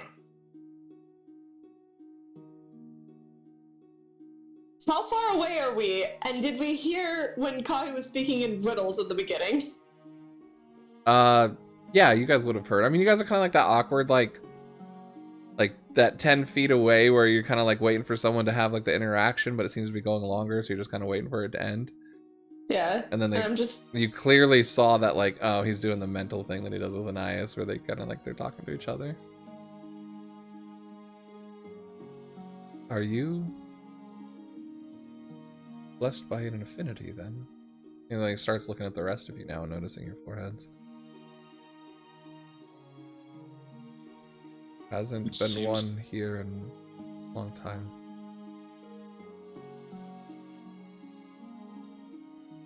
We seem to live in a complicated world. Like, it's like, I don't, what are you guys talking about? And your father just kind of pulls him in, sort of like a, we'll talk later sort of thing. Well. Your father just looks like he's kind of lost for words, like he doesn't know what to say. I always knew you were special, though. So. Why would we question them? Affinities have blessed you. Again, we can talk to your mother about this later. And let me know what that means for you. Yes, we will. But let's get inside. I sense a storm is coming. I smell it in the wind. My hip was hurting quite much this morning. And he looks at, no, come on. No, introduce me to your friends. Ah, yes. Father, this here is Makai, Zachary, and Anais. Everyone, this is my father, Kalina. Kalina Ulad. so pleasure to make your acquaintance. I am first and only born of my family. You Who only said need to, that there was you a only need birth to order? you only need to talk about that if asked. Oh, okay. What did you tell her about people? Were you pulling a He prank said- on her? Birth order was important. Maybe a small one. We don't have that in Hanosuka. He kind of walks forward and just pulls you into kind of a hug. Well, a friend of Kahu's, friend Usuhaka. Makai, Okay. Yes. firstborn. Pleasure to meet you. Lune. Chosen of Lune. Chosen. In case that wasn't clear. Yes, he. Did I not make that clear? I feel like I made that It was one word, Kahu! You started explaining and then you went quiet and you were doing your thing. You have to understand. Sometimes you talk in circles. Yeah. Get to the point. See, that symbol on his forehead's a circle. Maybe. Yeah, I connect to an eyes and I'm like, do I really talk in circles that much?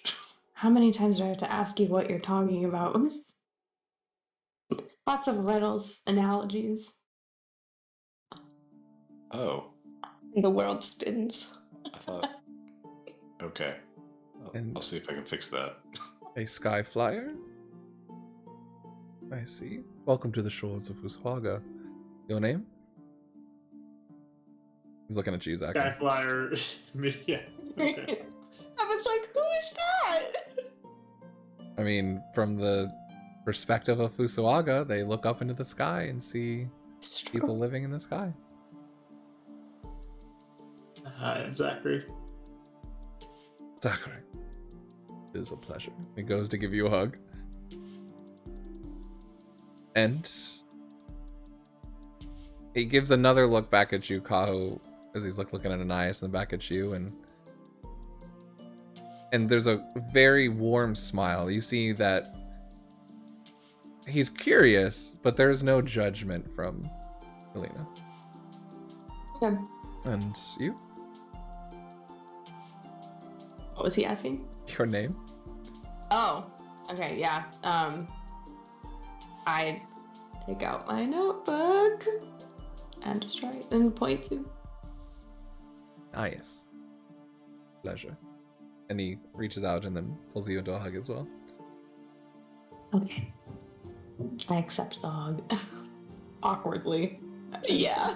This is a higher honor than I was expecting. I apologize. We are not very in tune with Chosens or what. Is this what happens to everyone that goes to that school? Centaurians? Everyone gets a thing. I'm just kidding. No. Well, glad you all have been chosen. Can't imagine that responsibility is easy. We're still trying to figure it out. But what are I'm Here sorry, for we have a Kahu. long to-do list. Mm-hmm. Well, come inside. What are your plans, Carl? Do you all need to rest? There's a little bit of sadness, and he just goes, there are open huts here for your brothers and sisters. I'm sure you wouldn't mind for our guests, or if needed to go. I was figuring we could all just stay with you for the time being before we head up the mountain, but I think we should probably wait for the storm. Of course. We're more than free. Come on. And he begins to limp and go over and he... Maleko. Yeah, Dad? Yeah, what's up? Why don't you catch some fresh fish for our guests, and we'll have a bit of a feast, a meal for tonight. Yeah, I can do that. I got it. He's like already like running over to the raft and like pushing it out to go for a quick one. He's like, make it quick. There is a storm coming in. Please don't get caught out in that. He actually grabs some of the other kids who are there, and there's like about 3 of them that like jump onto a raft. He goes, yeah, my brother taught me this. And he's like kind of doing like a running and then jumping onto the boat as it like starts going. But for the most part, there are still like a bit of a crowd around the airship kind of looking. You can see the captain and the kid, Atano, kind of like tying some stuff down and, like getting it all prepared for a storm. And even on land, you can kind of see as like the wind's starting to pick up different parts of just normal, bringing stuff inside and kind of that normal, like, you guys have seen storms like this all the time. But you walk you up to the hut, and this hut is very large and built, has like kind of rocks to a pathway. And you guys can see rocks that kind of go up towards a pathway that curl up and then snake back and forth up to a mountain, kind of beyond the tree line that you can see. And beyond. It welcomes you in, and there's a little just fresh smell of fruits and mangoes and a bit of a fire off in the distance. But most of the windows are open. They're like bamboo, where they're open out where it would cover the rain, but like sunlight can come in, and it kind of connects to, like, with some overways, kind of paths to other huts behind it. Think of like a little hut resort, like, sort of thing. It's really nicely built and looks like it's been here for a while. And as you walk in, he kind of welcomes you in. There's a small little pit in the middle of the room, and it's kind of a larger area with 2 beds and a hammock, kind of some fishing gear. And what you guys mainly see is different stones that have different symbols on it. Kyle, you recognize this as being kind of like symbolic of the different ancestors that you guys have here. They represent almost like a family tree, like a mosaic. And then on a second one is one that is of different family symbols that represent who is here and the responsibilities that they hold. But as you walk in, you notice that on the one of the village, there's about a third that have been popped out and are resting on more of a, almost like a, I hate to say a tabletop, but like a bamboo table, and are all out of that mosaic and down on this tabletop. But come in, please. You are all rested or tired from your trip and need some rest. Like, we'll be getting food. Please, I'd love to catch up and hear what you have been up to, Kahu. And obviously, being a chosen, that's one thing. But that doesn't matter. I want to hear what you've learned and how you met your friends. And it's up to you at this point if you just want to have generic RP with them, but if there's anything specific you want to be asking, otherwise just kind of catching up of your travels is up to you. I think for a bit there'd be some generic RP, and I think eventually we would get around to the topic of kind of what's actually going on in the village, what's happening right now, where do things stand. As you guys are just kind of resting and coming to, and mainly he's asking Kahu of his time at the school and what's happened, and filling him in on like the attack on the school and some of the things that have happened. And he has specifically tried to circumnavigate the chosen question currently, as maybe he feels like that's probably a conversation to have with Mother as well. Or what are the other three doing? Are you guys just kind of sitting here and just answering questions, or is anything specific you want to look around for or do? I'm going to make sure everybody gets a chance to try the mangoes. For sure, yeah. Very You and important. your, you kind of start chopping up the mangoes for everyone, kind of like making your father sit. Maleko comes back at some point with the fish, and he's outside grilling those and kind of chopping them up and getting those ready for a nice little nighttime feast with you guys. Anything specific So for you're doing? Listening and watching. But yeah. Anything in particular though? Just kind of sitting along. Okay. Mhm. Just checking. I guess the only thing is what was up with those stones? I guess I'd probably be looking at those. Sure. Give me a. Oh, that's a good point. From your perspective, give me either a religion or arcana check, or both if you wish. Or what? Sorry. Arcana or religion if you're looking at the stones.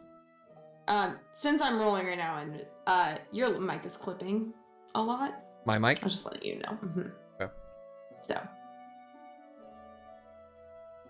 on fire as usual today. I didn't know it's clipping. Can I look at the stones too? Just to kind of look at 11. the symbols? 11! Yeah. For you, that would be. You can do the same.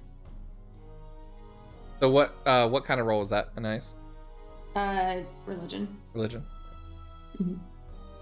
You're so one. Okay, sure one.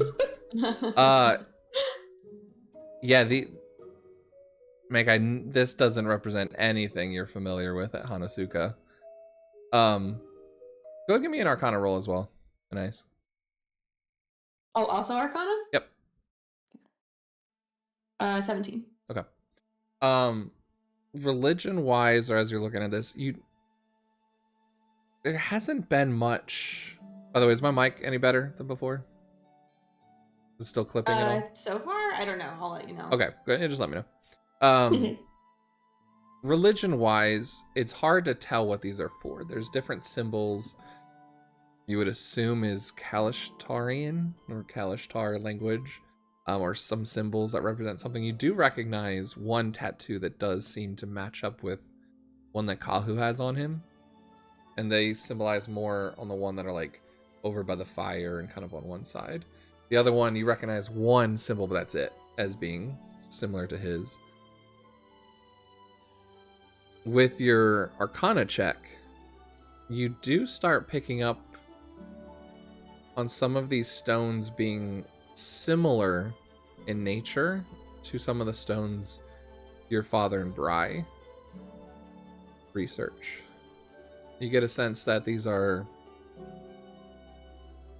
arcane in nature and probably come from the ground, and you're not quite sure anything beyond that, but they remind you of the ones that your father and Bri researched. Okay, your mic clipped out that whole last sentence. What? Awesome. I don't know why it's doing that. So, is it because I'm too quiet or too loud?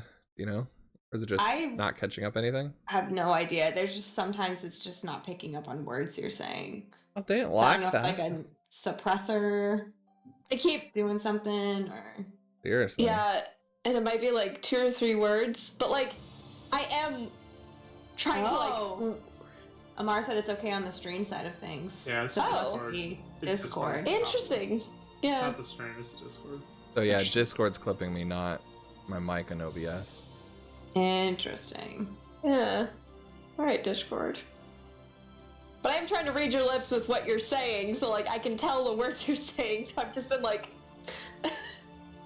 I'm gonna turn off noise suppression and echo cancellation and see if that helps. Sure. I don't know. Cool. So, yeah, but I said it reminds you of the stones that Bry and your father researched. Okay. Well, perfect. Yeah, I'd probably be looking at some point if there's a lull in the conversation, I might ask what they are, but Yeah. if it's Yeah, I mean, you can ask right now. Kind of seems like a lull of like small talk. Kind of, there's like this feeling of there's more to talk about, or like the weight of what's been going on here that your father just hasn't brought up yet because of just this normalcy in your culture of like, let's enjoy the company first before we get down to something. Hate to say that, like, hey, let's talk, casual before business, but it's kind of similar where, you enjoy the presence with each other and the happiness of joining together before going into darker things or more complicated things. Mm-hmm. Kind of matches the lifestyle here of just like, we're grateful we're here and being on with the affinities before anything else. Yeah, so there would be a lull there if you wanted to ask Kahu or his father. Yeah, I'd probably be like looking at him a lot, and at one point just like point to them. Are you specifically to Kahu? Yeah, I mean in the group, I don't know. Yeah, the group. Mm. Kahu and his dad. I assume the others wouldn't know. What? That's a good What point. is that? What is the cause for everything being kind of popped out and moved around right now, Father?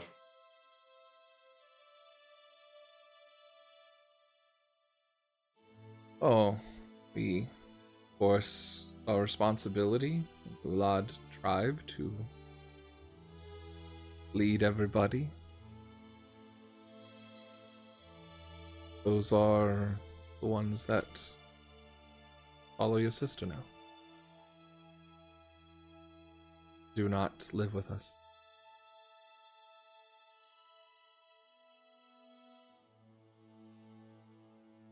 Each stone represents a person. Oh, I'm sorry. Of course, let me explain. And he points over to one side. He goes, "This is our family, the Ulads. These are our family tree and the ancestors before us that we honor and respect. Those that have moved on and live among the sea and the sky and the earth." And he points over to the other one, which is more of you kind of sense it in a way matches almost like a crude map of the area, but it's maybe something they would recognize as like, we know where these different villages are, where these people live. But he goes, these are the different family tribes. In each tribe, we go by a family name. We are the Ulats. Each family that is ran by the eldest and down are represented by a different symbol. You notice there's about 30 to 40 total. There's about 10 to 15 missing that are sitting on the table. They're still part of our people. We're hoping to mend the divide where it's unbearable, unfixable.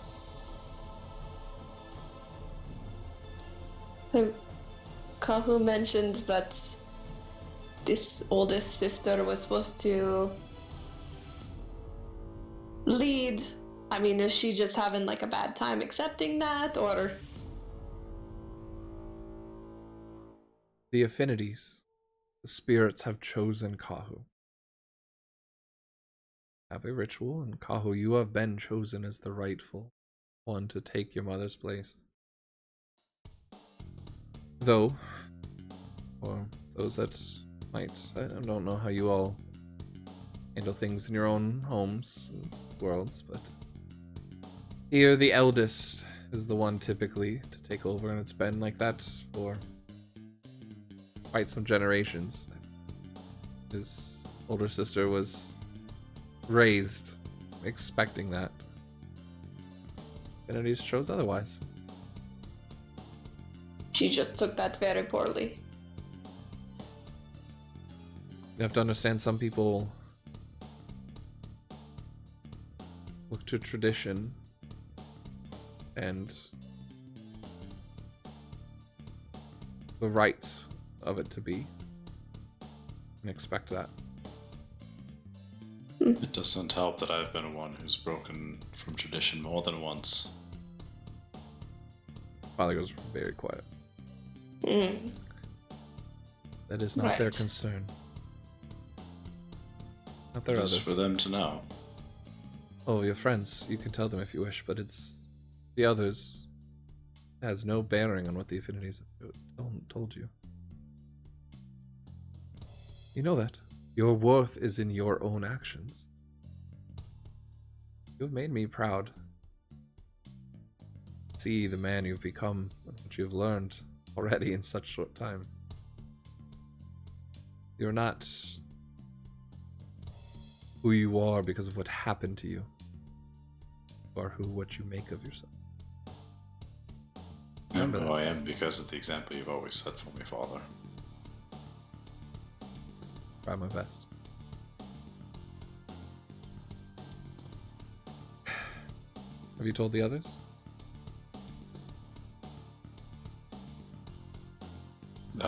Your friends? Well, what to expect here? Kind of mind links to you of your birth? Believe so, but it'd probably be worth just making sure. I know I told at least Makai. Sorry to bring it back up. Your sister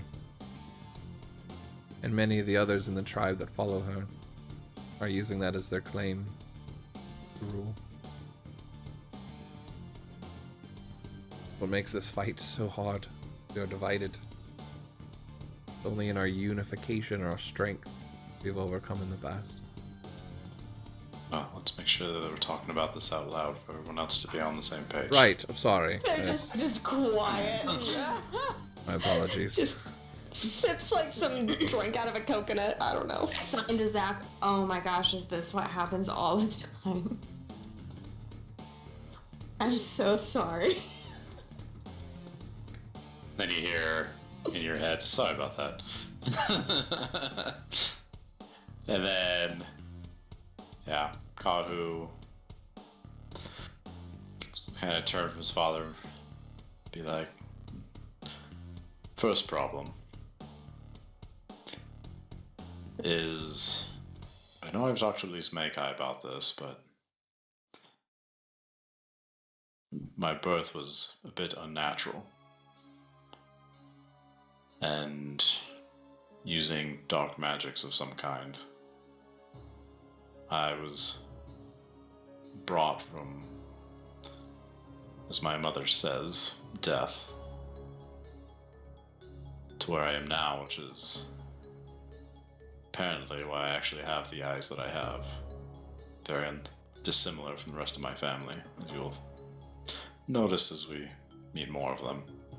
What color are your dads? They're like a hazel.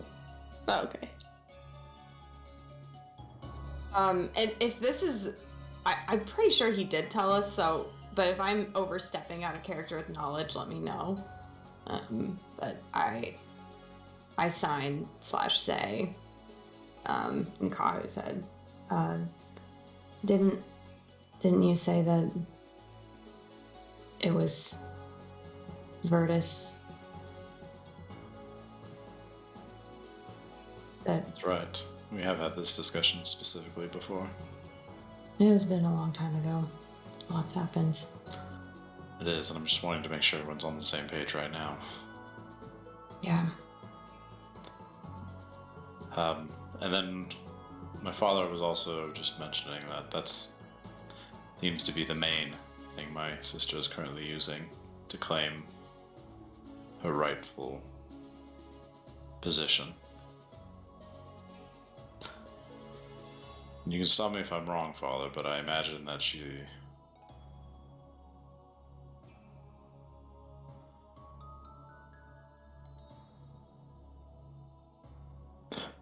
is Kamale with her as well? I believe he's been in and out, so I don't know. He still resides with us, but I believe his viewpoints match hers.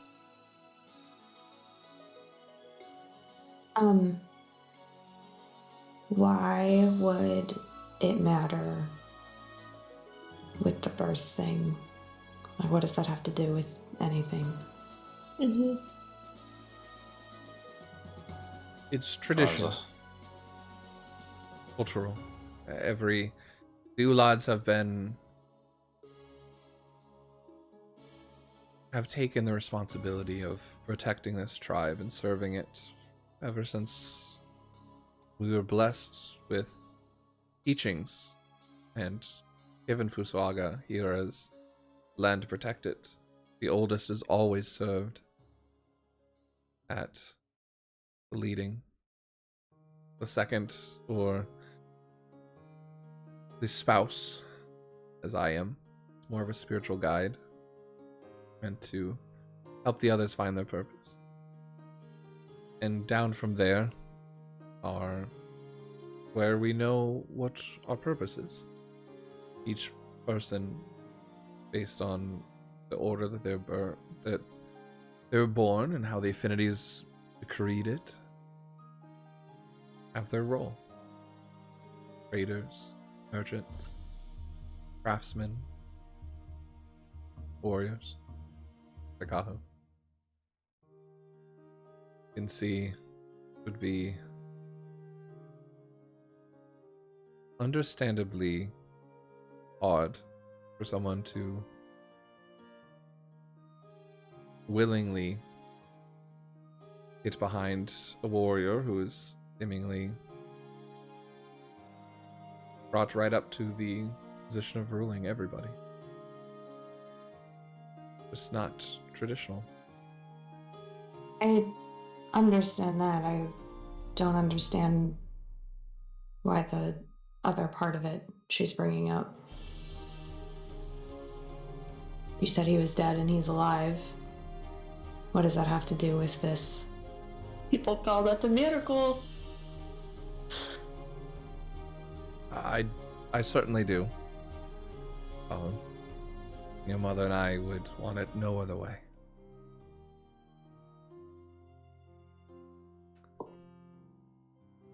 But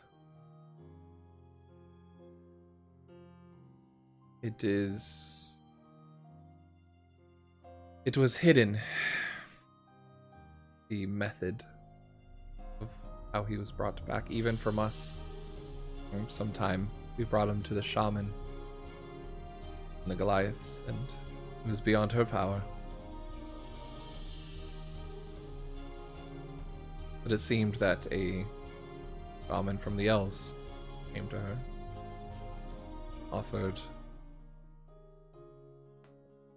a chance for him to live again. But it was the affinities that told her to come here.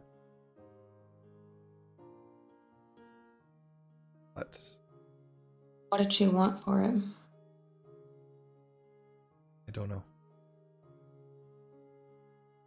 Wasn't with us.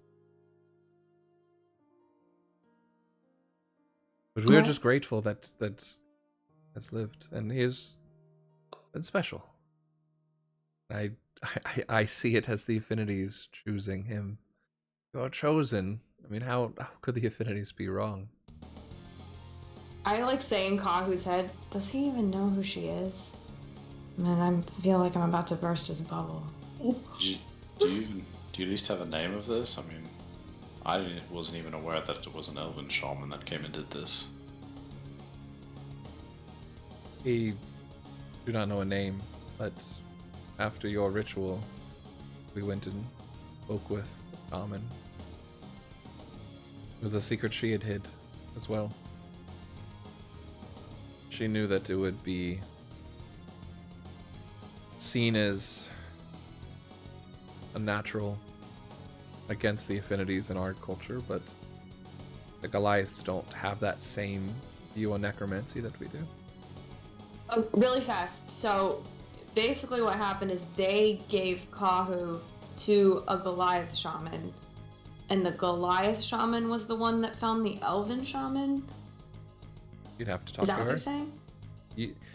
You're not sure exactly how that shaman came to be working with Virtus, but essentially yes. They But he doesn't know anything about it is the point. Like, he wasn't even there. correct. Okay. Oh, they're just like, here's my child. Well, yeah, so essentially, out of character just to help this, and kind of what the father would explain, that the Goliaths serve as like spiritual advisors to the Kalashtar. They have a very mutual relationship of like, they're more in tune with the nature and the spirits, and the Kalashtar are a lot more of the warriors, and they serve to help each other protect the land here. The shaman is kind of like the chief's spiritual guide that they go to. So they went to the leading shaman at that time, who was the older lady from the first episode, for some whatever reason, and it hasn't been explained yet. Virtus somehow got involved, or so Okay. what you would assume. I mean, based on what you guys know, Mm-hmm. and that with her help, I was brought back. So many people in the Kalashtar would view that ritual or that thing as being cursed. So if the fact that they found out that this happened to him, many of the others, especially those that are broken off, see it as a curse on him, not a blessing. I say in Kahu's head, you can choose whether to tell him or not. On that note, He seems excited. we're going to take a break. See what Kahu does when we come back, because I really got to go to the bathroom. But as you guys are sitting around the fire, the rain begins to sprinkle in, and the clouds darken the sky a little bit, and kind of that afternoon rain is starting to come in off the shore and kind of darkening the water as this conversation turns to this reveal. So we'll take a quick break and come back in about 6 or 7 minutes or so, and continue on exploring what happens here at Fusaga. So go ahead, stand up, take a break, go to the bathroom, get some popcorn, do what you need to do. We'll be right back.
Alright then, welcome back everybody!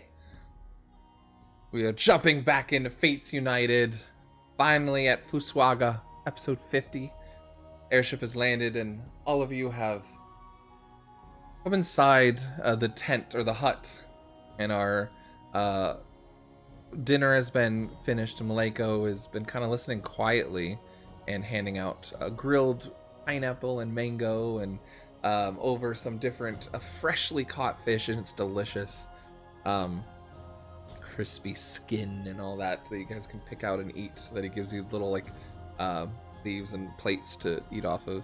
The Kalishtar kind of already eating with their fingers. Some of you are kind of looking at like, oh, where are the silverware?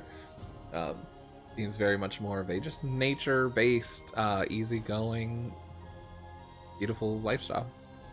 But the mood of the conversation changes a little bit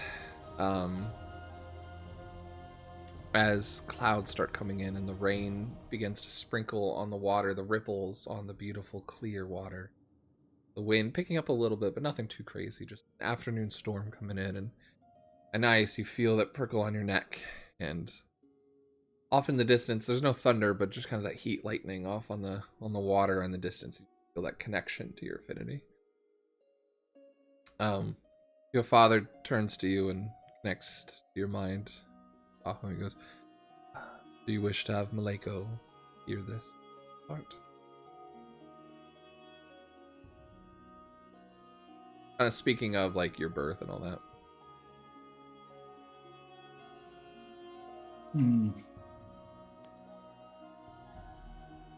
Becoming a man now. You're all right. I think so.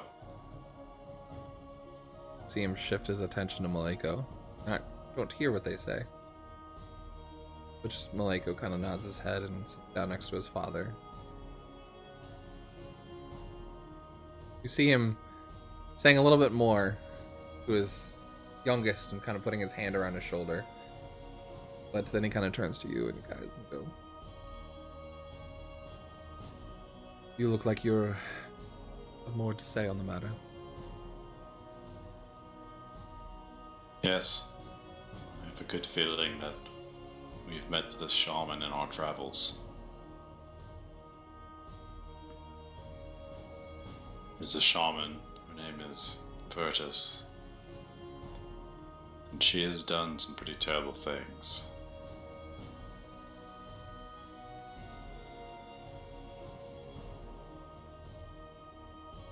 What became of her? Last I saw of her, she seems to be seeking to get me back, whatever that means. And she's already claimed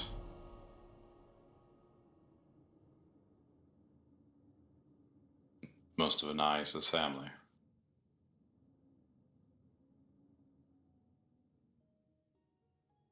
Alright.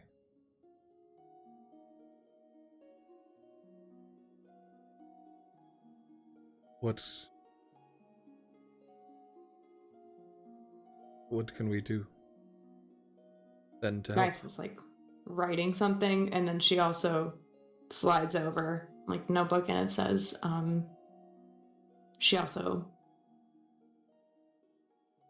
is manipulating, leading most of the elves. So if they're attacking you, it's likely because of her.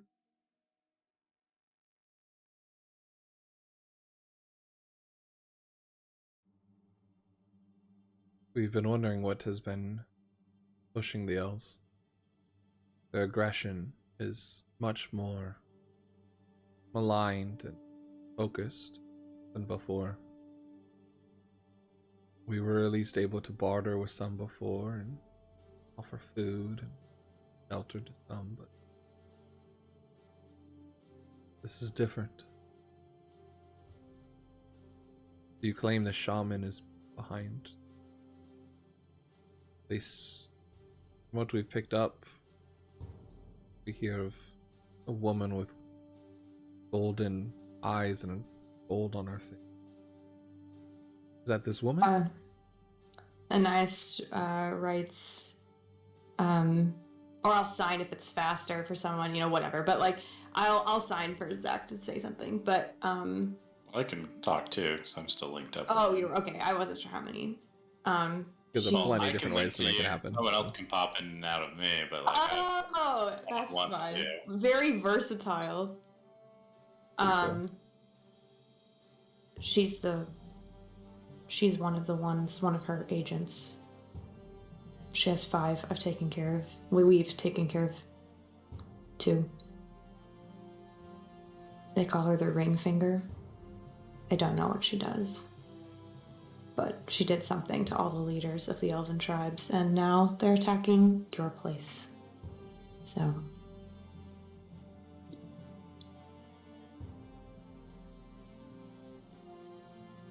I'm sorry you have been brought into this. You are young. I'm sorry your people have to deal with this. I'll try to cut it off at the head.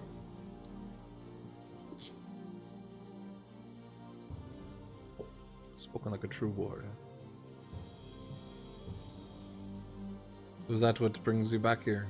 Oh, is find this woman, or anything else bring you here?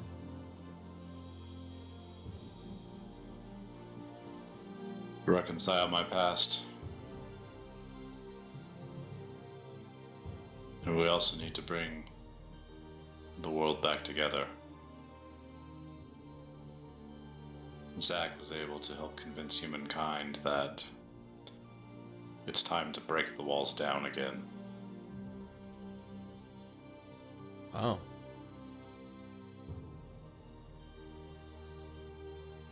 Quite the big accomplishment you all have done. And it looks to you, Zachary. Must be some politician, some leader.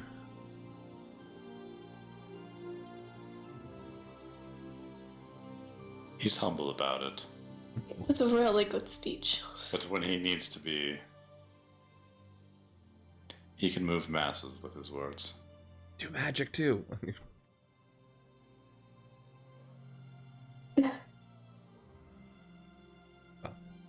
I'm sure you all each have your own gifts then, if the affinities have chosen you. We are not one to question what the spirits have chosen. The sky and the earth, it's all part of the cycle of nature. No different than the sun coming up every morning, shining down every night. We are just part of that cycle. Well, I'm glad you're here. You're safe. And rest, eat up. If you wish to go find your mother, go up later tonight. Speak with her. I think it would be wise after the storm has passed. What are you doing up there? Protecting the tribe and leading the warriors. Oh. Most of the fighting is coming from the north side of the mountain. So there have been a few that have tried to come by boat or around the shore, but I trained the younglings and the young ones to stand up, and we can hold our own on this side. Most of our experienced fighters have gone to the other side. So, do we want to visit her, or maybe wait a little and or do we She's just not, want to... she's not fighting now. She's just meeting with the Goliath leadership, and Oh, okay. She's heading the war effort. Again, I'm not familiar with any of this stuff, so... You typically don't send the general into battle, but rather the general uses information to direct others to go to battle. Carter tried to tell me this stuff too, went over my head, so... though it seems everyone has went in when they shouldn't. Mother has seen some battle herself. Even those that aren't warriors are being called to battle for low numbers. Is it getting that bad? They taken lands? Or They have... territory? We don't claim territory quite as much as we do that we're blessed to protect it, but they have come up out of the deserts and are attacking us on different sides of the woods, and your mother speaks of creatures and corrupted things coming in from the mountains. Don't know where. Been trying to figure out what source, but any scouts we've sent that way have not returned. Kind of looks over at you, Mankai, a little bit. Is it a good look or a bad look? As in, like, the scouts they were sending were being sent towards Hanasuka, Oh. and you're a tiefling? Those sound like corruption things that we've dealt with before. The affinities have sent you here to help us at the right time. See? How's the food? Any tea or drink? Coconut milk, would you like? Good. Yes. See him trying his best to just All of it. keep everything uplifting, and orders Maleko to kind of refill everyone's plates and stuff. Seems to be a cultural thing of your plate's empty, gets refilled until you're done. Oh, okay. If you get full, Oh. leave a little bit on your plate. A very Italian I thing. was about to say I should have. Yeah. Makai figured it out. Oh, yeah, You yes. listen, Hanasuka, I mean, too. You seemed very hungry. I wanted to make sure everyone was well nourished.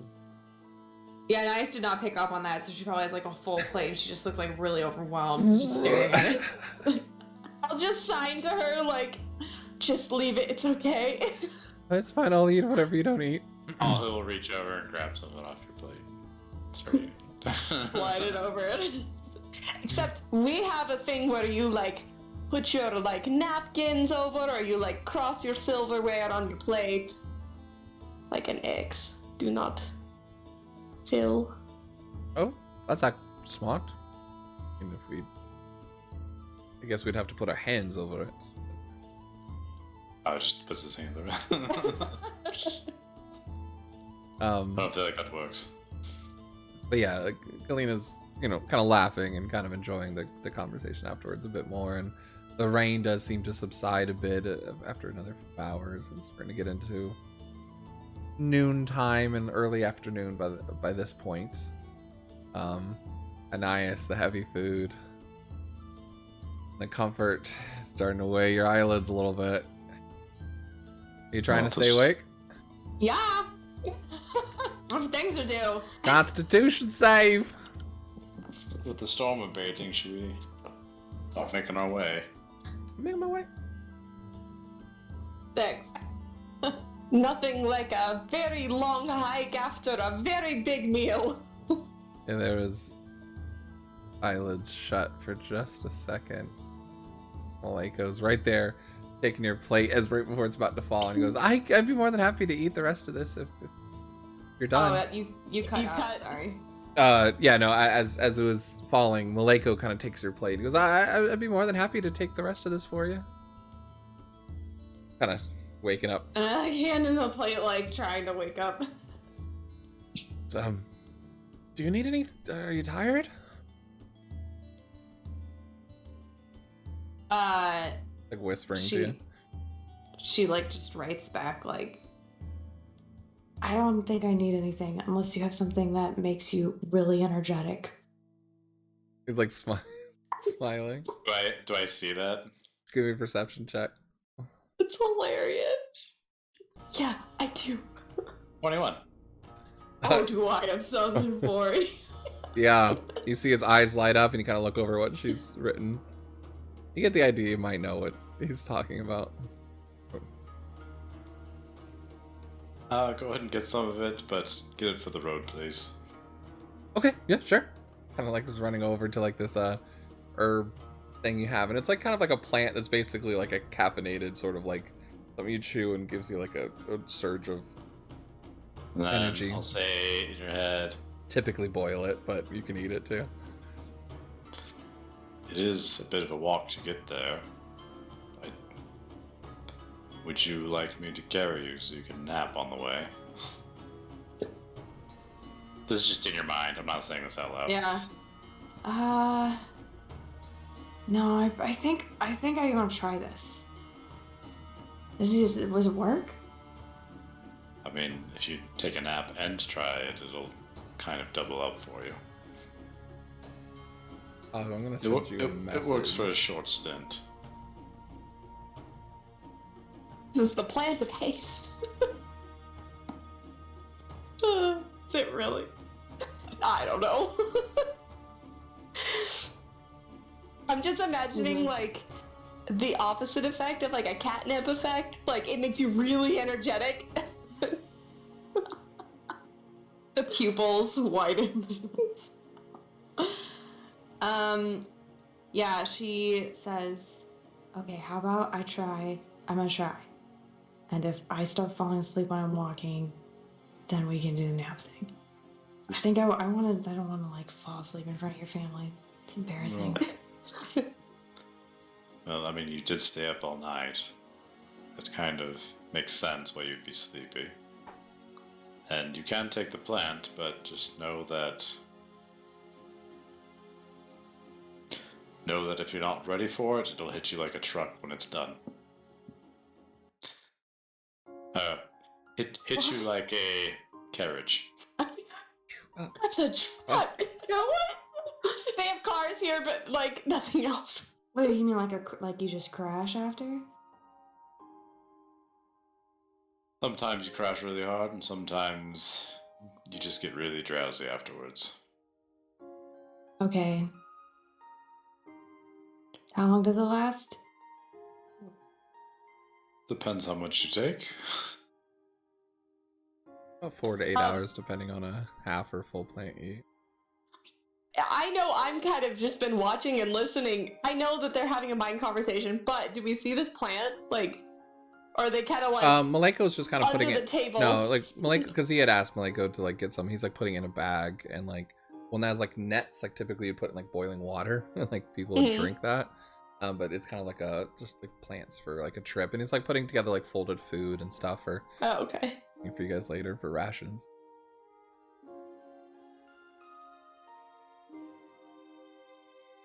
Okay. Maleko just kind of brings it over and then hands you the food, Kahu, and hands you the bag of plants. Nice. Kind of like this longer green leaf.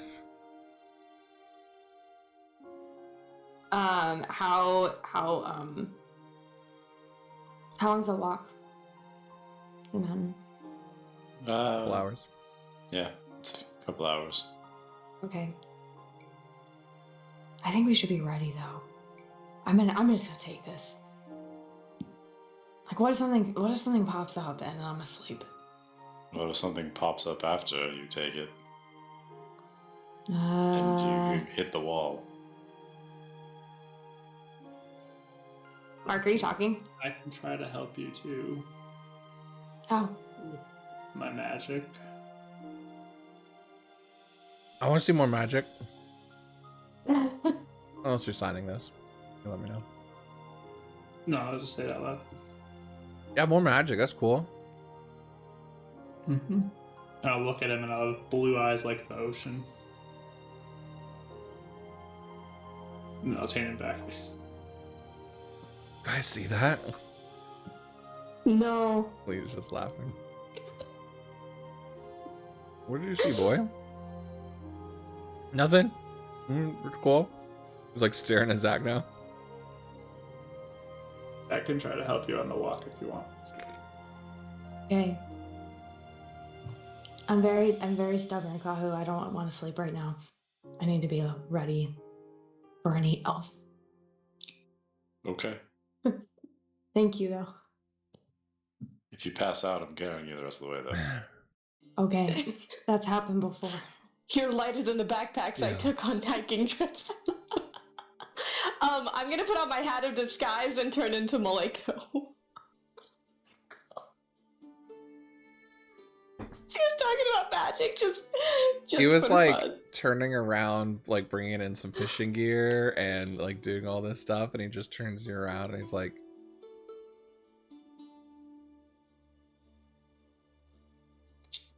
You're in two places at once. Wow, it's so amazing. "Why does my voice sound really cool?" What's that? Is this magic?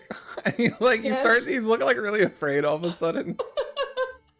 Yes, and I'll just drop it, and I'll be like, it's a hat that can make you look like other people, or like Zachary's thing was like magic. Can I try like it? His own. Yeah, put it on, and then you can just think of something you want to. And you suddenly see a short, younger version of Kahu, but like Maleko with like muscles and like Kahu's face, but like a chibi size version of it. Yes. Yeah. I think. Do I look cool? Yeah, you look like a Kahu. Yeah. Cool. Like takes the hat off and like throws it back to you.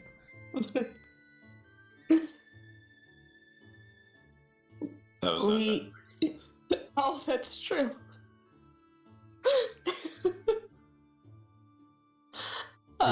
Blessed by the affinities. Do not need attunement time. Is magic. In case Kanye was the chosen to him.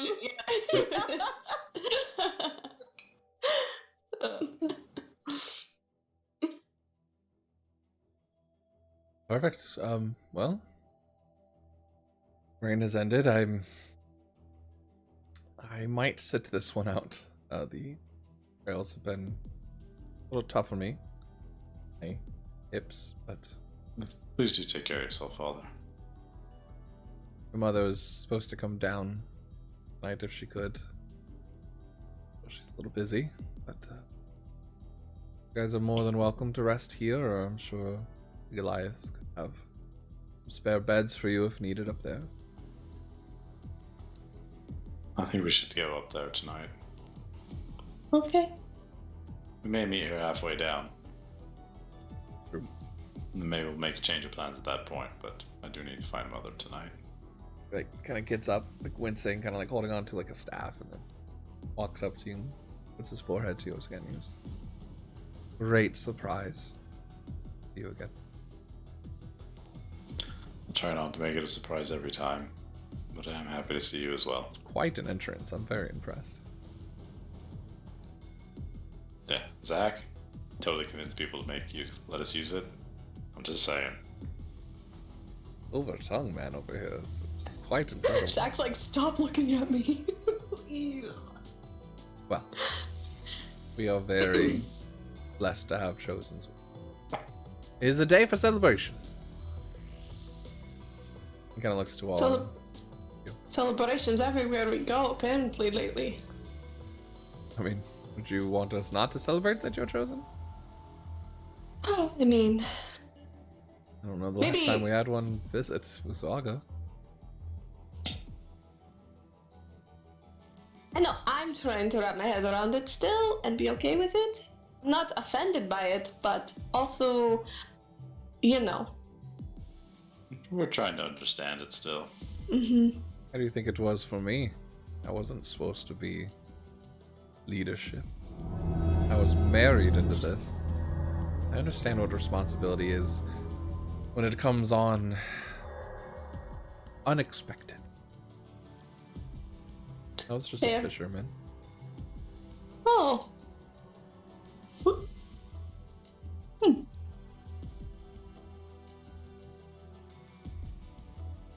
Perfect. But outside, you hear a bunch of kids that are kind of running by and like playing with some sort of ball and stuff like that. It's about 13 different kids out there, and one kind of kicks a ball in and it kind of like rattles around and kind of knocks over a few things. And Maleko grabs it. He goes, "Dad, can I go play?" And he just looks at you and goes, "Sure." The others are gonna go up the mountain. You go out. And he goes, "Yeah, fine. I got the ball. It's fine." And Maleko is just running out to the others and yells out to Raptor, be like, "Okay, I'm on the other team." So thank you so much, Raptor, for raiding. Welcome, welcome. We're playing Fates United tonight, our homebrew game. Hopefully you guys had fun. Our chosens are on Fusuaga, a beachside, sort of like a Samoan homeland for Kahu. So welcome to the game. So you guys have some food and a nice. You have a bag of a plant that was given to you that you don't know the name of, but you've been explained that it's a plant to give you energy that is short-lasting. Okay. Are you gonna? Just tell me when I get so tired I can't do this. I'm really gonna eat it. Are you eating it on your own now, or is it something you wanted to wait for later? I'm waiting. Okay. Till. Are we going? I think so. Are we? Yeah. Okay. Like, as soon as we're there, I'm gonna cast Bear's Endurance on Anais. Nice. Oh. What does it So- do? You get advantage on Constitution checks, and you also have 6 temporary hit points. And I'm doing it for the 2 hours instead of the 1. Nice. Nice. But yeah, you Thanks, Zach. still have exhaustion, so this entire time you feel like you're fighting off sleep. So if you do wish to take plan at any time, you let me know. Sure. But you would immediately start feeling a very hard time as you're trying to like climb up to stay awake. So Okay.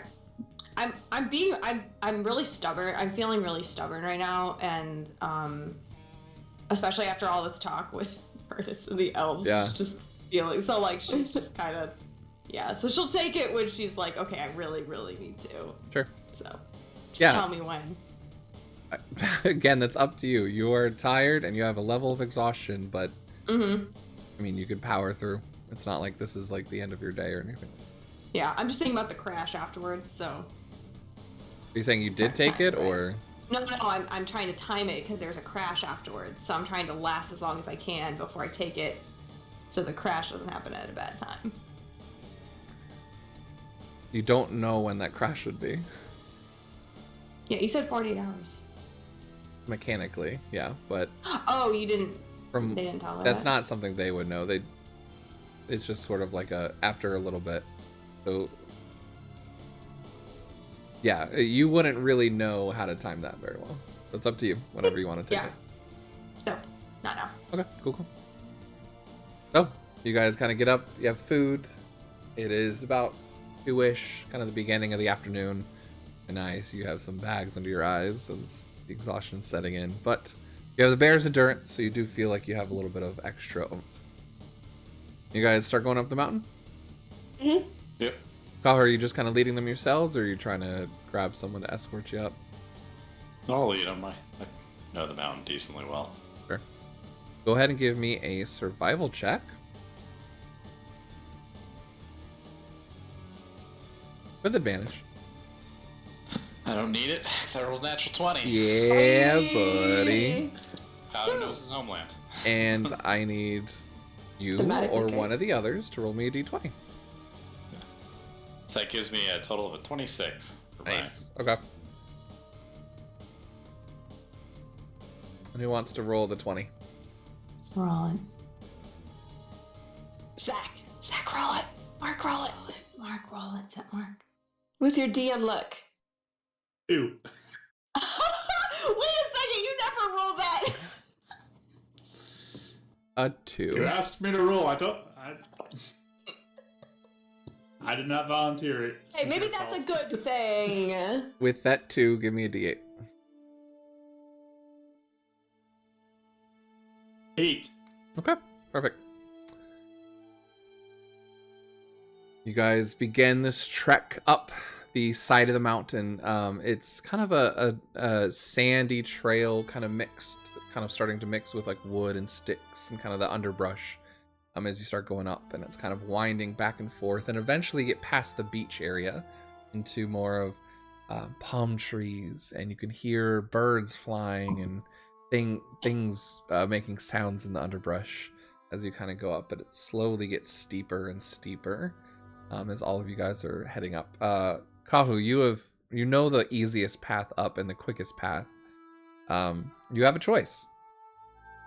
Are you going to go up the path that takes 2 hours, but it's a little steeper? Or are you going to go up the one that takes 4 hours, but it might be easier for the rest of you?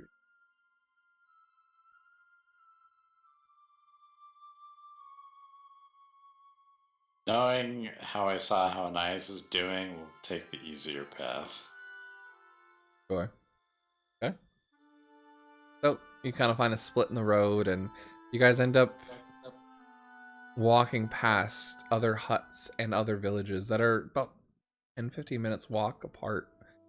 And they are similar in build to Ulad's, though slightly different. You can see at each one there's fishing gear, others that are working on pearls and basket weaving. There are soldiers posted all throughout, and even on this trail up, every 30 minutes or so, 1 or 2 guards just kind of standing and kind of nod when they see Kahu, and then question look, but Kahu's here, so it's fine. As they're walking up. The storm has passed, though Anais, you do feel a bit of an overwatch from it. That connection to it as it's kind of sitting offshore a bit. On this side of the mountain, the Hanasuka Ridge kind of begins to go out of sight, though to your back and to your right, Celestia can be seen, and you're now towards the end of this trip. All a little winded, though able to easily get up there. And nice, you're starting to hit a real tiredness going on. But it's hitting, yeah. Question about the bull's endurance. I mean, can it function as like a reroll for the duration that it lasts for her constitution check for that exhaustion point? For what? So you had to roll a con save for exhaustion. I gave that to her as an intention to try to like get rid of that for the so you gave it to her after the... so that you gave that to her after that. So she had already I'm trying rolled. to give it to her to like give her 2 hours where she doesn't have that feeling as long as I maintain concentration on the spell.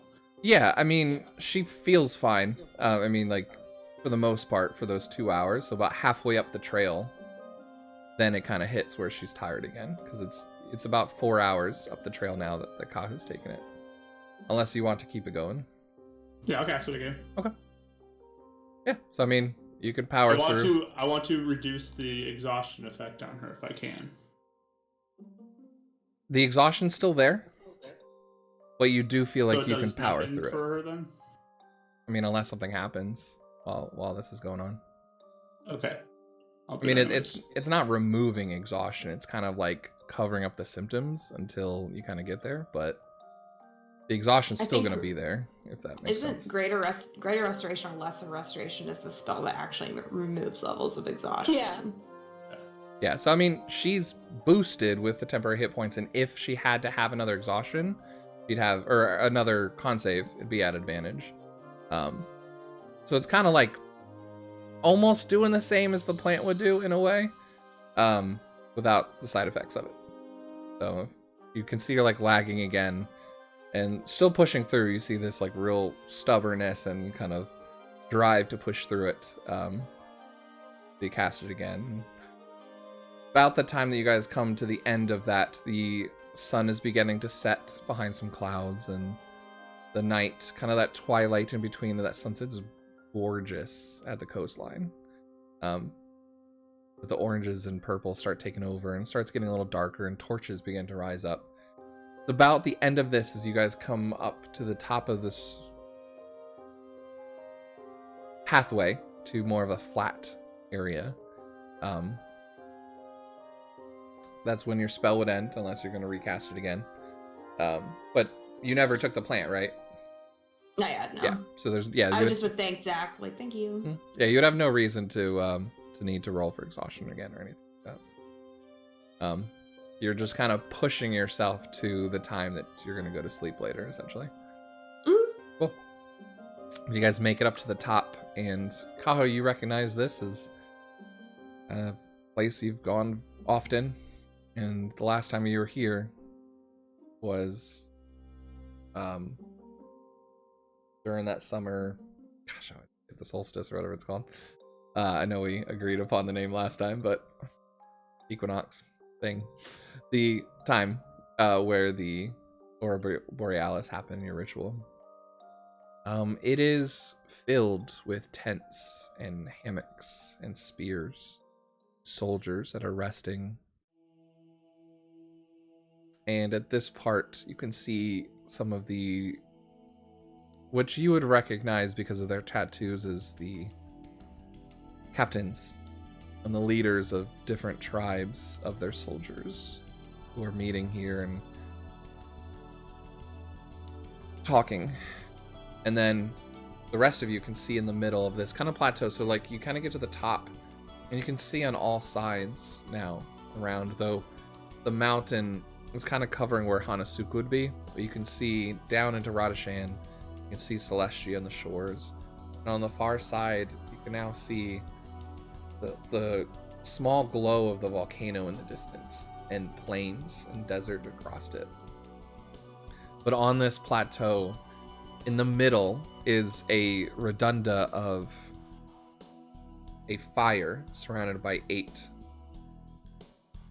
stone posts. It's very similar to the little ritual thing you've seen at the Centaurium, though this is much more ancient and less manufactured. This is more, seems like just a very sacred spot.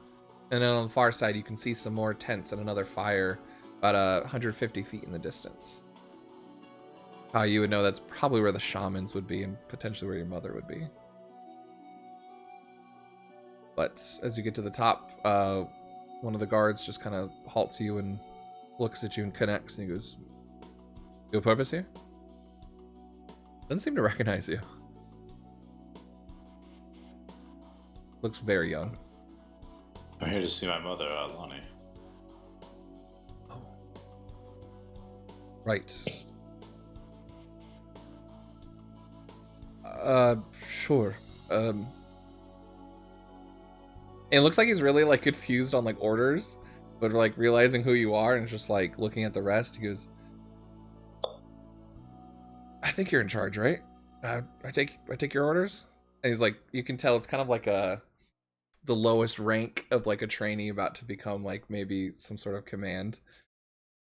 If you'd be so kind as to lead us, I would appreciate it. Oh, okay, yeah, sure. He goes, just follow me. And then kind of looks, and you can see him connecting to a captain who looks back and just kind of nods, but he's looking at you and then the rest. And again, you guys have that same feeling of looking at you and questioning why you're here. And if you all notice, you know, the captain seems to connect to others at his table, and they kind of are going a little more quiet and looking at you out of the corner of your eye. But this kid turns around and begins to walk you past kind of where all the soldiers are, and there are some injured and some healing here. This seems to be also a place where they take some of the wounded to rest. Is there anything else you want to do as you're walking? You're just kind of trying to go direct to your mother. Right now I'm planning just going direct to her. I imagine because she's with the shamans, I mean, that's kind of where I'm interested at the moment. Sure. But I will try to keep an eye out, I guess an inside out, to kind of get the feel of the room as we're going through this thing. Sure. As you guys are kind of being led around kind of this ritual spot, and you can see where you were chosen over your sister. Kind of this part. He specifically goes around it, as people don't go inside of it unless they're the ones doing the ritual or part of the ritual. Kind of go around it. And there's these torches that are lit. But go ahead and give me a perception check as you guys are coming up on this other kind of seems. All of us. Yeah, I got some like almost like nice, more tents and like things that seem a little bit more permanent up here. Mm-hmm. And you can see a lot more on the backside of Goliaths that are. What'd you guys get? 23. I rolled a 13 and a 13. Hey. Disadvantage. Hey. Dang. 24. 24. 24. Ah. And then 6. Nice. Yeah. Oh, sick. Cool. As you guys up here, Zach, you're kind of still staying quiet and keeping your head down, and then focusing more on Anais, making sure she's doing all right. The three of you guys can overhear conversations. Does anybody know Kalishtar besides or Goliath? I think I know Goliath. Giant? Is that the same thing? A dialect of it, sure. Yeah. Be in this world about the same. Okay, then I know. Okay. Yeah, you kind of know like pieces of it that kind of resemble what the elves have picked up from it, sort of thing. Akahu and Anais, you both can hear everything. Mekai, you can definitely hear a tired conversation between people. But as you slow down a little bit, you can just hear Kaho, your mother, speaking to the Goliath shaman, who's the older male. Not the older woman that you have met with, but the elder shaman Lazadath. And the chieftain Thorian, who's the woman. You guys can see two Goliaths there. One of very much sort of like a spiritual shaman-esque, and the one much more looking like a warrior would be the chieftain Thorian. Long hair that's braided, and you can see a couple scars and fresh wounds on her, but kind of war paint. The male is a little older, balding, with some markings on his face, but very much kind of the shamanistic wear, and has a staff with a crystal in it. And then you can see your mother, who has your back turned to the table, but there are scars that have freshly healed and bruises kind of up on the shoulder. You can see that she's been in battle recently. They are pushing hard up from the west. They are much more united and seem to know where our people are. This greatly concerns me of how much information they have. Someone is helping them, someone is pushing them. This is not just a regular incursion. On the other side, the chieftain. The chieftain. I don't know how much more we can spare. We are fighting more and more creatures. On the other side, we're holding them at bay, but they're coming down from the mountain on the weak. We cannot keep a war front on both sides. Something must change. It's about that time as the mother, they kind of just are sitting there looking at kind of this like map of the sorry to interrupt. Your son, the chieftain select, is Kahu's here. And you just I step forward. And your mother just quickly turns around and smiles. We can speak soon. She switches to common. Thank you. And she just rushes forward. Glad to hear from you. I saw your airship arrive right when you sent me that message. And you brought guests. Apologize for that. I have. Alright. Mother. This is Mekai, Zach, and this is Anais.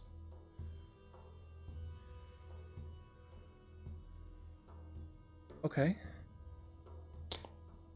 We have come here to try to reconcile what is going on.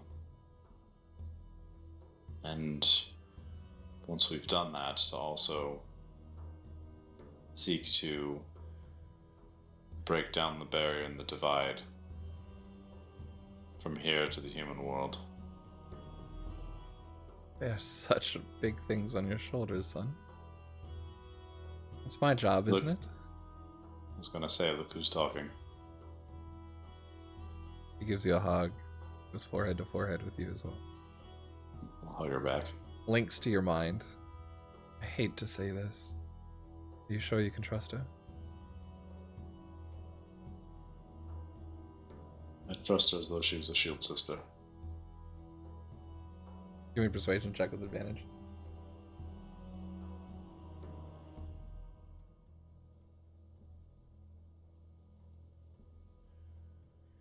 That is a 23. Sorry. It's a hard time. I don't mean to judge. And she kind of leaves your embrace and, well, Then come on in, guests of who's the guest of the Ulads. Come on. And she brings you over to a tent that kind of has some, a little bit of fire going and things going for you, and a bit of sage that's kind of going supposed to relax. And very quickly brings you out of the sight of others, currently. You guys can see there are Kalishtar looking and Goliath looking at specifically Anais, and then Makai and Zachary, and very curiosity.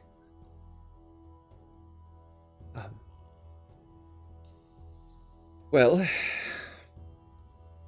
obviously you came back here for some big things then, I can see. Those big things are happening. They are. Are you going to talk in circles with your mother too? Just saying. Anais already pointed out that I talk in circles. I'm going to try to be more straightforward. Maleko Yes. already sent a messenger. I'm very happy that you guys are chosen. Why are you so fast? Need to know things around here. He's always known things that I thought I kept from him forever. I have So it makes eyes a on the good back leader. of my head. Literally. Yeah, it's her mother instinct, I think. Joking. Oh. Sit down. There's much more warmth. There's like a little bit of a cold leadership and like a edge to her, but an also very warm and like motherly aspect to her that she can shift between. And you guys have seen a little bit of that in Kahu, but very much more so in her. Kahu, something you recognize in your sister much more than your father you.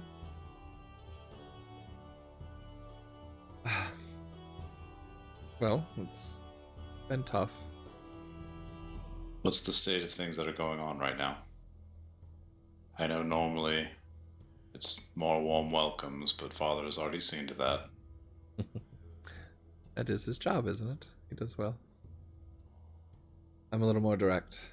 It's not good. We are expecting another attack at some point. The elves have banded together. Some desperate push. We thought it was of their desperation, but this is more. This is an invasion. They want our territory. They want something from us. We may have some more insight on that. Where's the elder shaman? The high shaman, Lazadoth? You would know elder shaman is Varot. Varat is the one that did your ritual, if that's what you... Yep, that's what I'm speaking of. I'm speaking of Varot.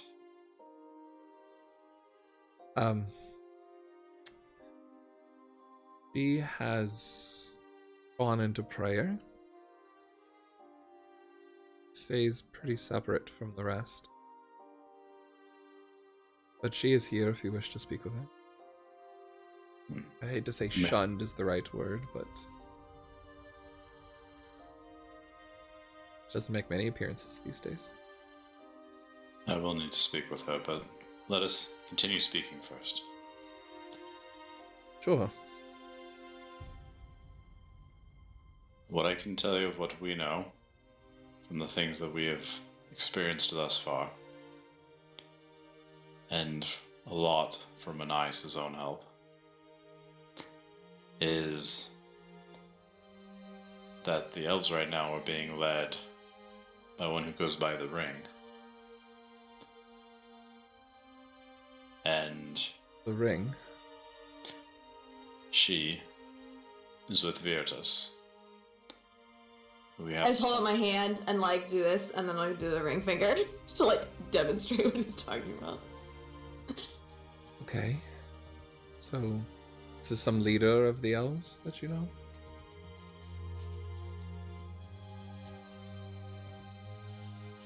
I linked to Anais, I'm like, how would you best explain this? Bardicdice is the leader of a cult called Blightus. There are 5 who are under her. One of them, which I've heard is leading the attacks on your people, Golden Is- Face? That which Yeah. you speak of, the ring. Yeah, she's the ring finger. I've killed one. Your son and the others helped me with another. But there's a few more.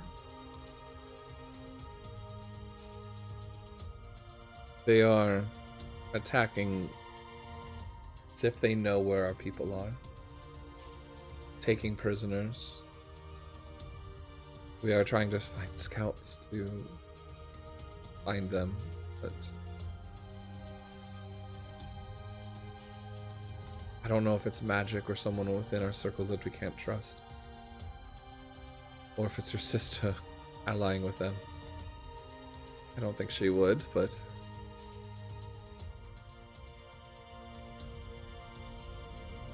I would not relinquish anything to her after you left.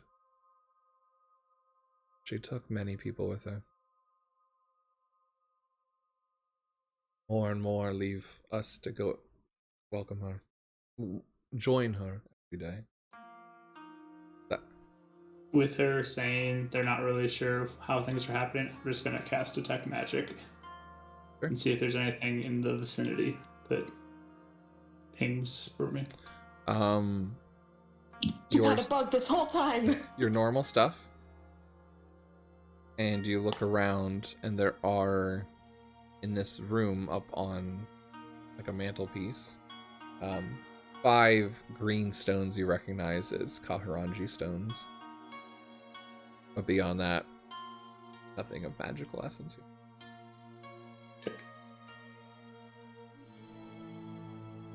Kind of gives you a look. You're casting that. Trying to make sure things are secure here. You know what those stones do, right?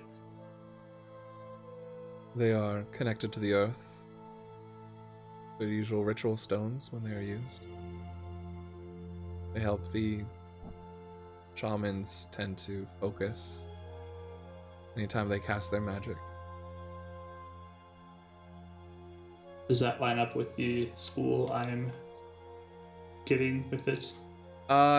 Yes, and it also is very similar to the one that's around Ahu's neck. Okay. Yeah, nothing comes up as like a scry or anything like that. I just signed smart to Zach. Sorry, I'm a little off put. I'm not used to Chosens and the powers they wield. So are you here to fight with us? Help us win this? Think so. He looks at Ananias. You would fight against your own kind. We've already killed some. So have we. So, I told your husband this already, but I intend to cut off the head eventually. So, consider me an ally. As I said, Mother, I trust her. I know you do. Trust your judgment. I don't know if I could fight your sister, though, if she confronted me. Do be careful. Word will spread that you have returned. Be surprised if she made an appearance against you or me. Oh, if she appears against me. Hopefully it'll take the pressure off everyone else. Would she like try to battle you?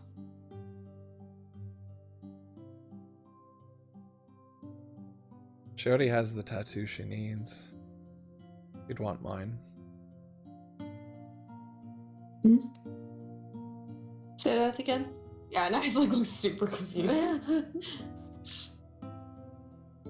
She kind of comes up to like where her bruise is and starts pulling out the tattoo that she has, this very ornate tattoo that comes down her full arm.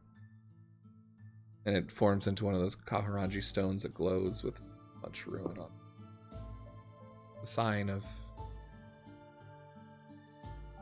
being High Chief.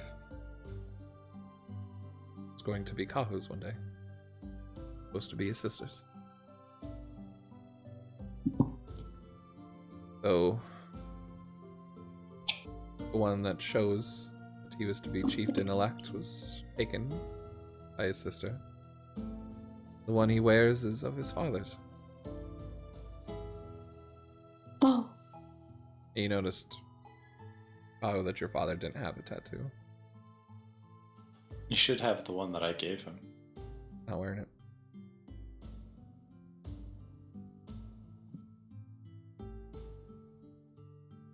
Dad Okay. Kahu. She took it from him? It's supposed to be a sign of the one to take over at the next festival. He has a year or two. Normally gained the favor of the families behind him. This year was special. Seems that you're getting the whole land behind you.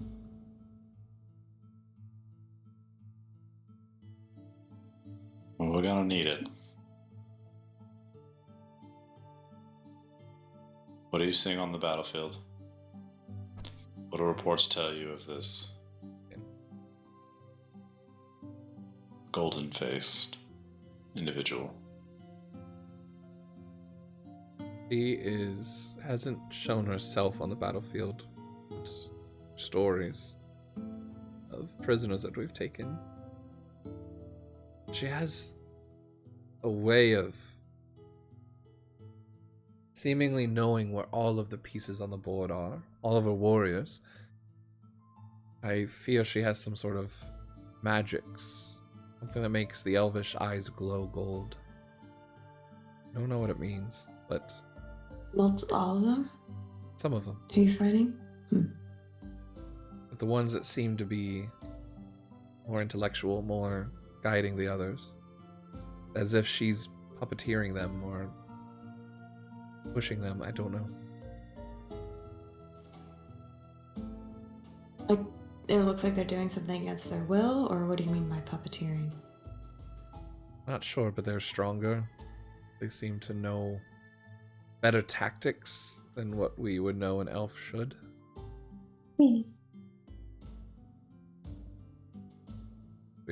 are trying to capture her.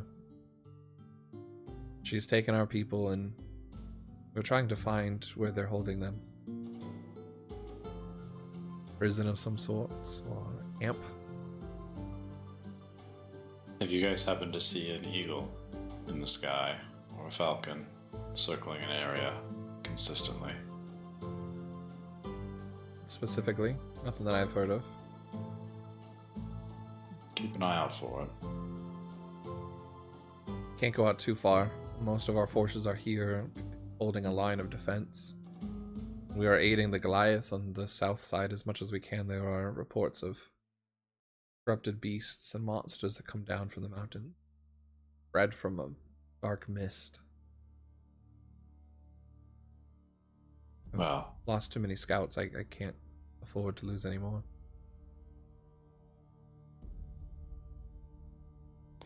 my companions are amenable.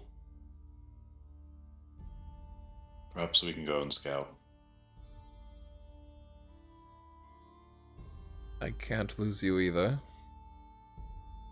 You do seem to be capable. We're pretty capable. Blessed that you came when you did. If they decided to invade as a united front, I don't know how long we'd hold out. We need to strike back soon. We need to take her out. Let's hope. The one behind it. I mean, right, the ring. Is there... I mean, have you asked for help from any other surrounding places? Not really. Radashan is full of those that stay neutral. They've never joined in war before Lastia. often stays to the skies, and Hanazuka, again, anyone that we have. It's a huge mess. So that's on our list. Sure. I was going to say anyone we sent to Hanazuka has not come back. We haven't heard anybody come from there except these. That's what we keep We can hearing. call on Gravnica. Yeah, I was about to say, we have connections in Gravnica. I'm dating the guy. Yes. By connection, yeah. I mean, we've held a truce with Gravnica, but anytime our people have even come too close to their border, any skirmishes break out. I do not wish to start a war with them. Not afford to fight on 3 routes. Although we can't afford to fight on 2 fronts. I'm aware we're not able to fight on 3. But if we're going to win, if we're going to make things work out, we need to be united. Gravnica is ready to make that step. Or rather, the leader is.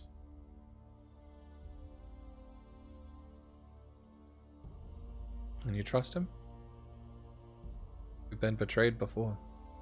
I just turn and I look at Meike. We brought him back from the dead to help us, so it should be okay. Yeah, he's good. Not the first time such measures were taken to change the fate of the world. I can literally write him right now in this book and see if he can do anything.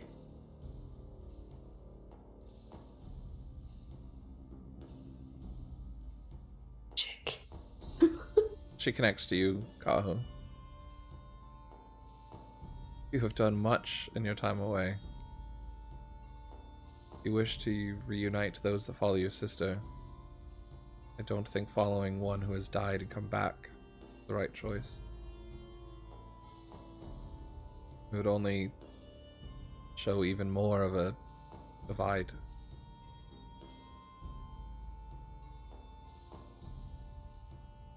You know our ways.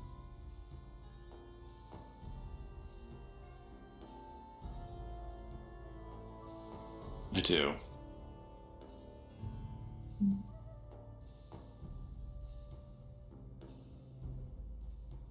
She goes back to calming. Well, these connections you make, I hope they assist you when you are in charge. Make sure we survive until.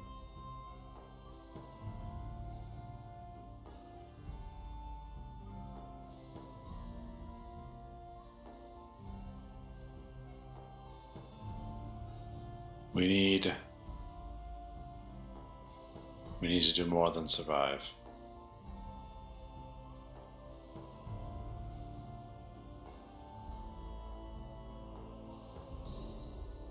Do you know where I can find?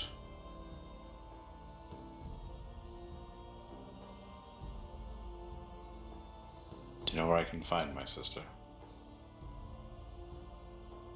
Won't. I don't know where her people are, where she's gone off to. I don't know if she's aided with the elves and they're the ones giving information. If they're fighting off on another front. Maybe they're waiting for us to give in and need their help. I don't know. Well, Sure, she'll come to you. She's that mad at you.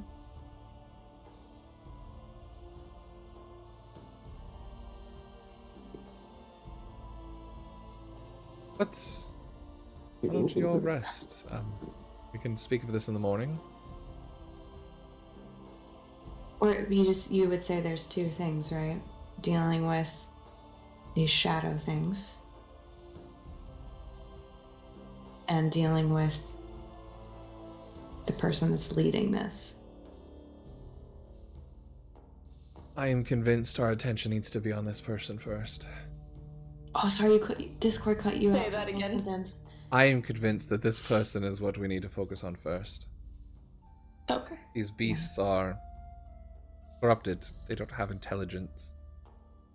But if someone is finding a way to fight us, we need to take them out, or we need to free the soldiers that we have. So if that's important to your case, then I won't stop you. Didn't you say Ergon was with her too? Or he saw her? We know that. Ergon? Yeah. He's with you, right? No, Orgon is with them. He's been captured. Then even more so a priority.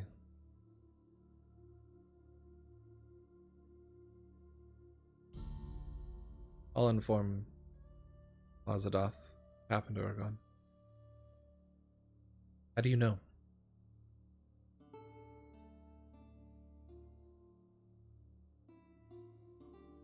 Zach was able to contact him.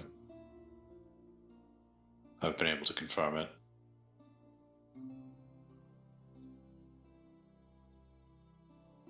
Thank you, Zachary.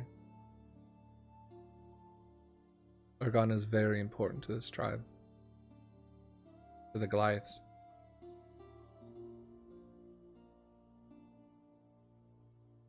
If you could aid in that, find this woman, or at least this camp,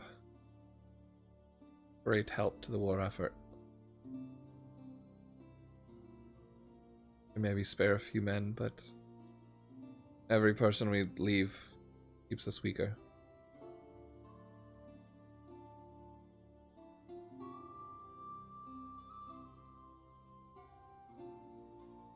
Well, let's find a rough location where we need to go.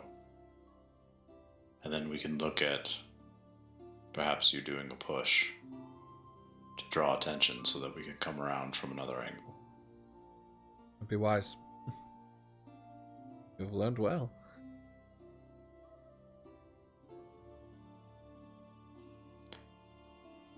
Learn from mistakes. Gives you a knowing look.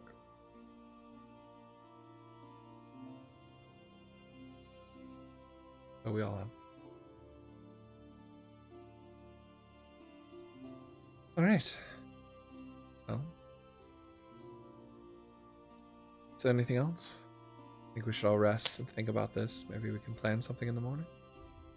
I still need to find Elder Valrut. Of course. I'll go speak to Lazadoth, and if you guys want to go speak with Varat, you can. Can you ask your mom if she trusts her?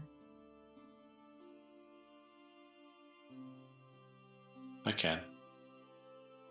I say that in my mind, and then I'll ask my mom mind to mind, and then I'll connect back over to an ISO after we have the conversation. You guys are kind of like all getting up and getting ready and stuff.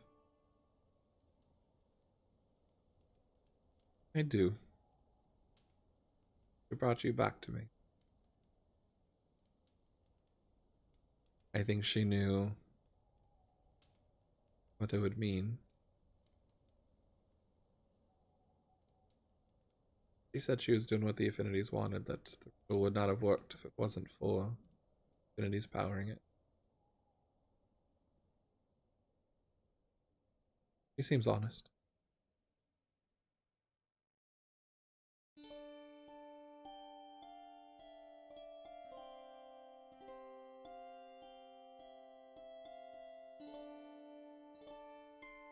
And I give her a proper respectful bow for the chieftain. He gives you a hug. And then All I'll to his son. Like, stop it. Do you wish to take this? She like puts up the stone. Do you wish to take this now?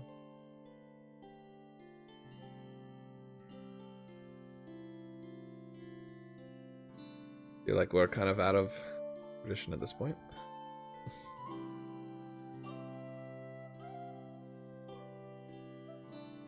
Or I can hold it until you're ready.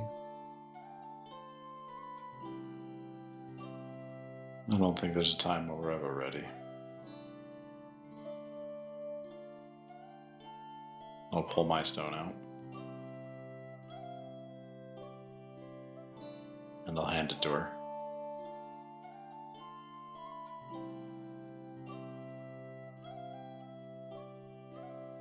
Puts it over. Starts to embrace. And fleshes out into a large sleeved tattoo that comes over and down. And then merges in with kind of the affinity tattoos.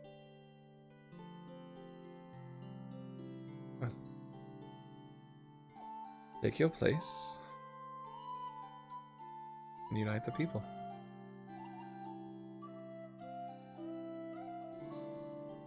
Some people will fight it.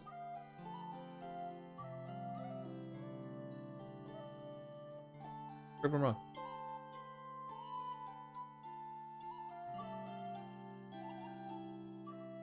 We have a new future to forge. I entrust it to you. She actually goes over and puts the stone that you gave her back up on the mantle. And she takes one that you would recognize to be just for a lowly warrior. Puts that on.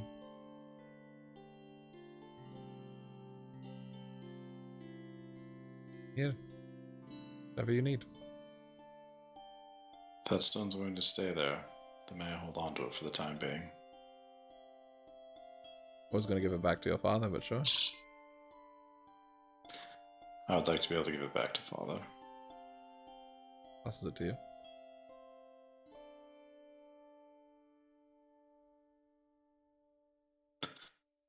Thank So does Kahu have like both slaves now, or The Can we go back artist to needs to know. I'm just really laughing? We'll talk about it offline. Okay, well, I mean, we're already talking about it. It's just both. Like, you can say it's both or it's just one. It just It's going to be a different design, but I'll talk to you about it offline. He's like, just rip off the band-aid, just tell me. It's full Yeah. body, the entire, just from head to toe, every single, finger and toe. It's just gonna look like a bunch of little, like, squiggles on his arm every time. He'll be, like, super... Anyways, it doesn't matter right now. The artist. The hard-hitting, important questions. It is for Dealey. Perfect. She smiles to you, and you guys can look over and take in the new, what will later be a mentioned tattoo. But she kind of takes you to the back of the tent and points, about a good 15-minute walk. You can see a torch in the distance. Where she stays now. Thank you. Of course. I'll make sure there's a place for you to rest tonight when you're done. Speak again in the morning and then. Thank you. Chief. Nice meeting you. And I'll look at the group and I'll just be like, well, I'm definitely going in to go see Elder Varut. You are all welcome to come. Be glad to have you. But you don't have to either. What are you going about?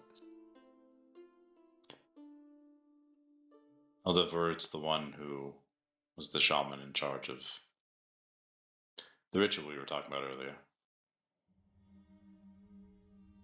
Okay. The one that might be involved with Bardicdice. I mean, I know I'm going. I'll go. Yeah, I'll follow.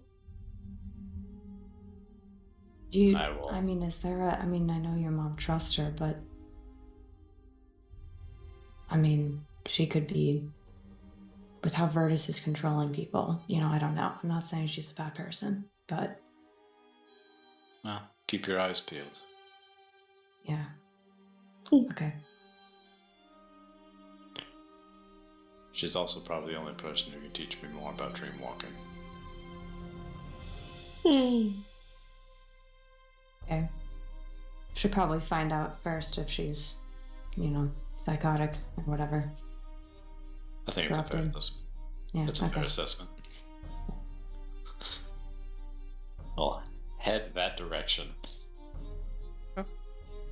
I'll cast Detect Magic along the way so I can see if anything in there is suspicious. Sure, for sure. But I'm doing before we get there so that she doesn't see me casting. Yeah.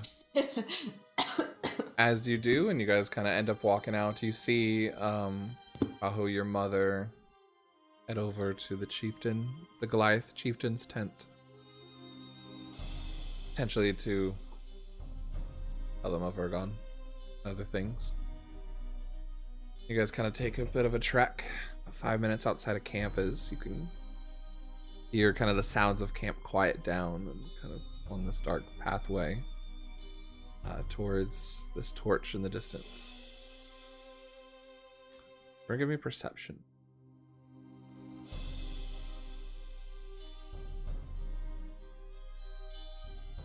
13. 18. Natural 20. What is your score? 26. That's cool. Oh? Good job, Dice. As you guys are walking kind of all quiet, and most of you trying to get a look at this new tattoo that is very hard to see in the dark and trying to figure out what the difference is on it. Meikai, Checking Kahu out, apparently. your senses pick up a movement in the trees, but you're not, even with a nat 20, you pick it up before everyone does, but you're not able to figure out where it's coming from. As flying out, and Kahu, your blind sense picks up something in the woods walking out, a dagger that just hits a tree in front of you where you're walking. You have to like stop. Walking out is a silhouette of a Kalishtar. Walks into a bit of a torchlight. You see Kamale. That's where we'll end tonight's session and pick up next time. We're going to have to sit her down and be like, listen, lady, you lost. It's okay. Find you some other place in the this is not the Oh. this is not the chieftain's sister. This is Oh. his brother, Oh. Kamale, Yep. who you might get some more Maya. information on. Yeah. Gotcha. Is This that the is- one like super involved in everything? Yeah. Okay. Well, Kahu had told Meikai in the beginning, so. Mm-hmm. I'm not sure how much. Yeah, I'm not sure how much he has told you of Kamale, but you guys might find out some more stuff. That being said, we will get into that next week on Fates United. Just kind of some announcements. We'll be hopefully the next 2 weeks still having Fates United, but on the 24th we'll be dark as your boy will be out of town, meeting some other people that I get to meet in portion at GillyCon. So excited. Ooh, it's coming up so soon. So thank you guys so much, everyone that has hung out with us today on our kind of makeup night of Fates United. I know we missed it yesterday, but we'll be back to normal on Thursday next week. So Thursday the 5th. Hopefully. So we'll go ahead and do that. So quick shout outs to Marquee Gaming and Raphael. Definitely go check them out. If you want to join our Discord for any notifications, check out Marquee Gaming. And then we'll also be playing Beacons Aura, right? This Sunday? Are we playing this Sunday? Yes. Big old fun game on Sunday after our TPK minuses are finally gone. Yay! So yeah, that's gonna be fun to get back into, and maybe some Gwen time, which I'm looking forward to. One time. So yeah, so perfect. As always, thank you guys so much for hanging out and jumping in.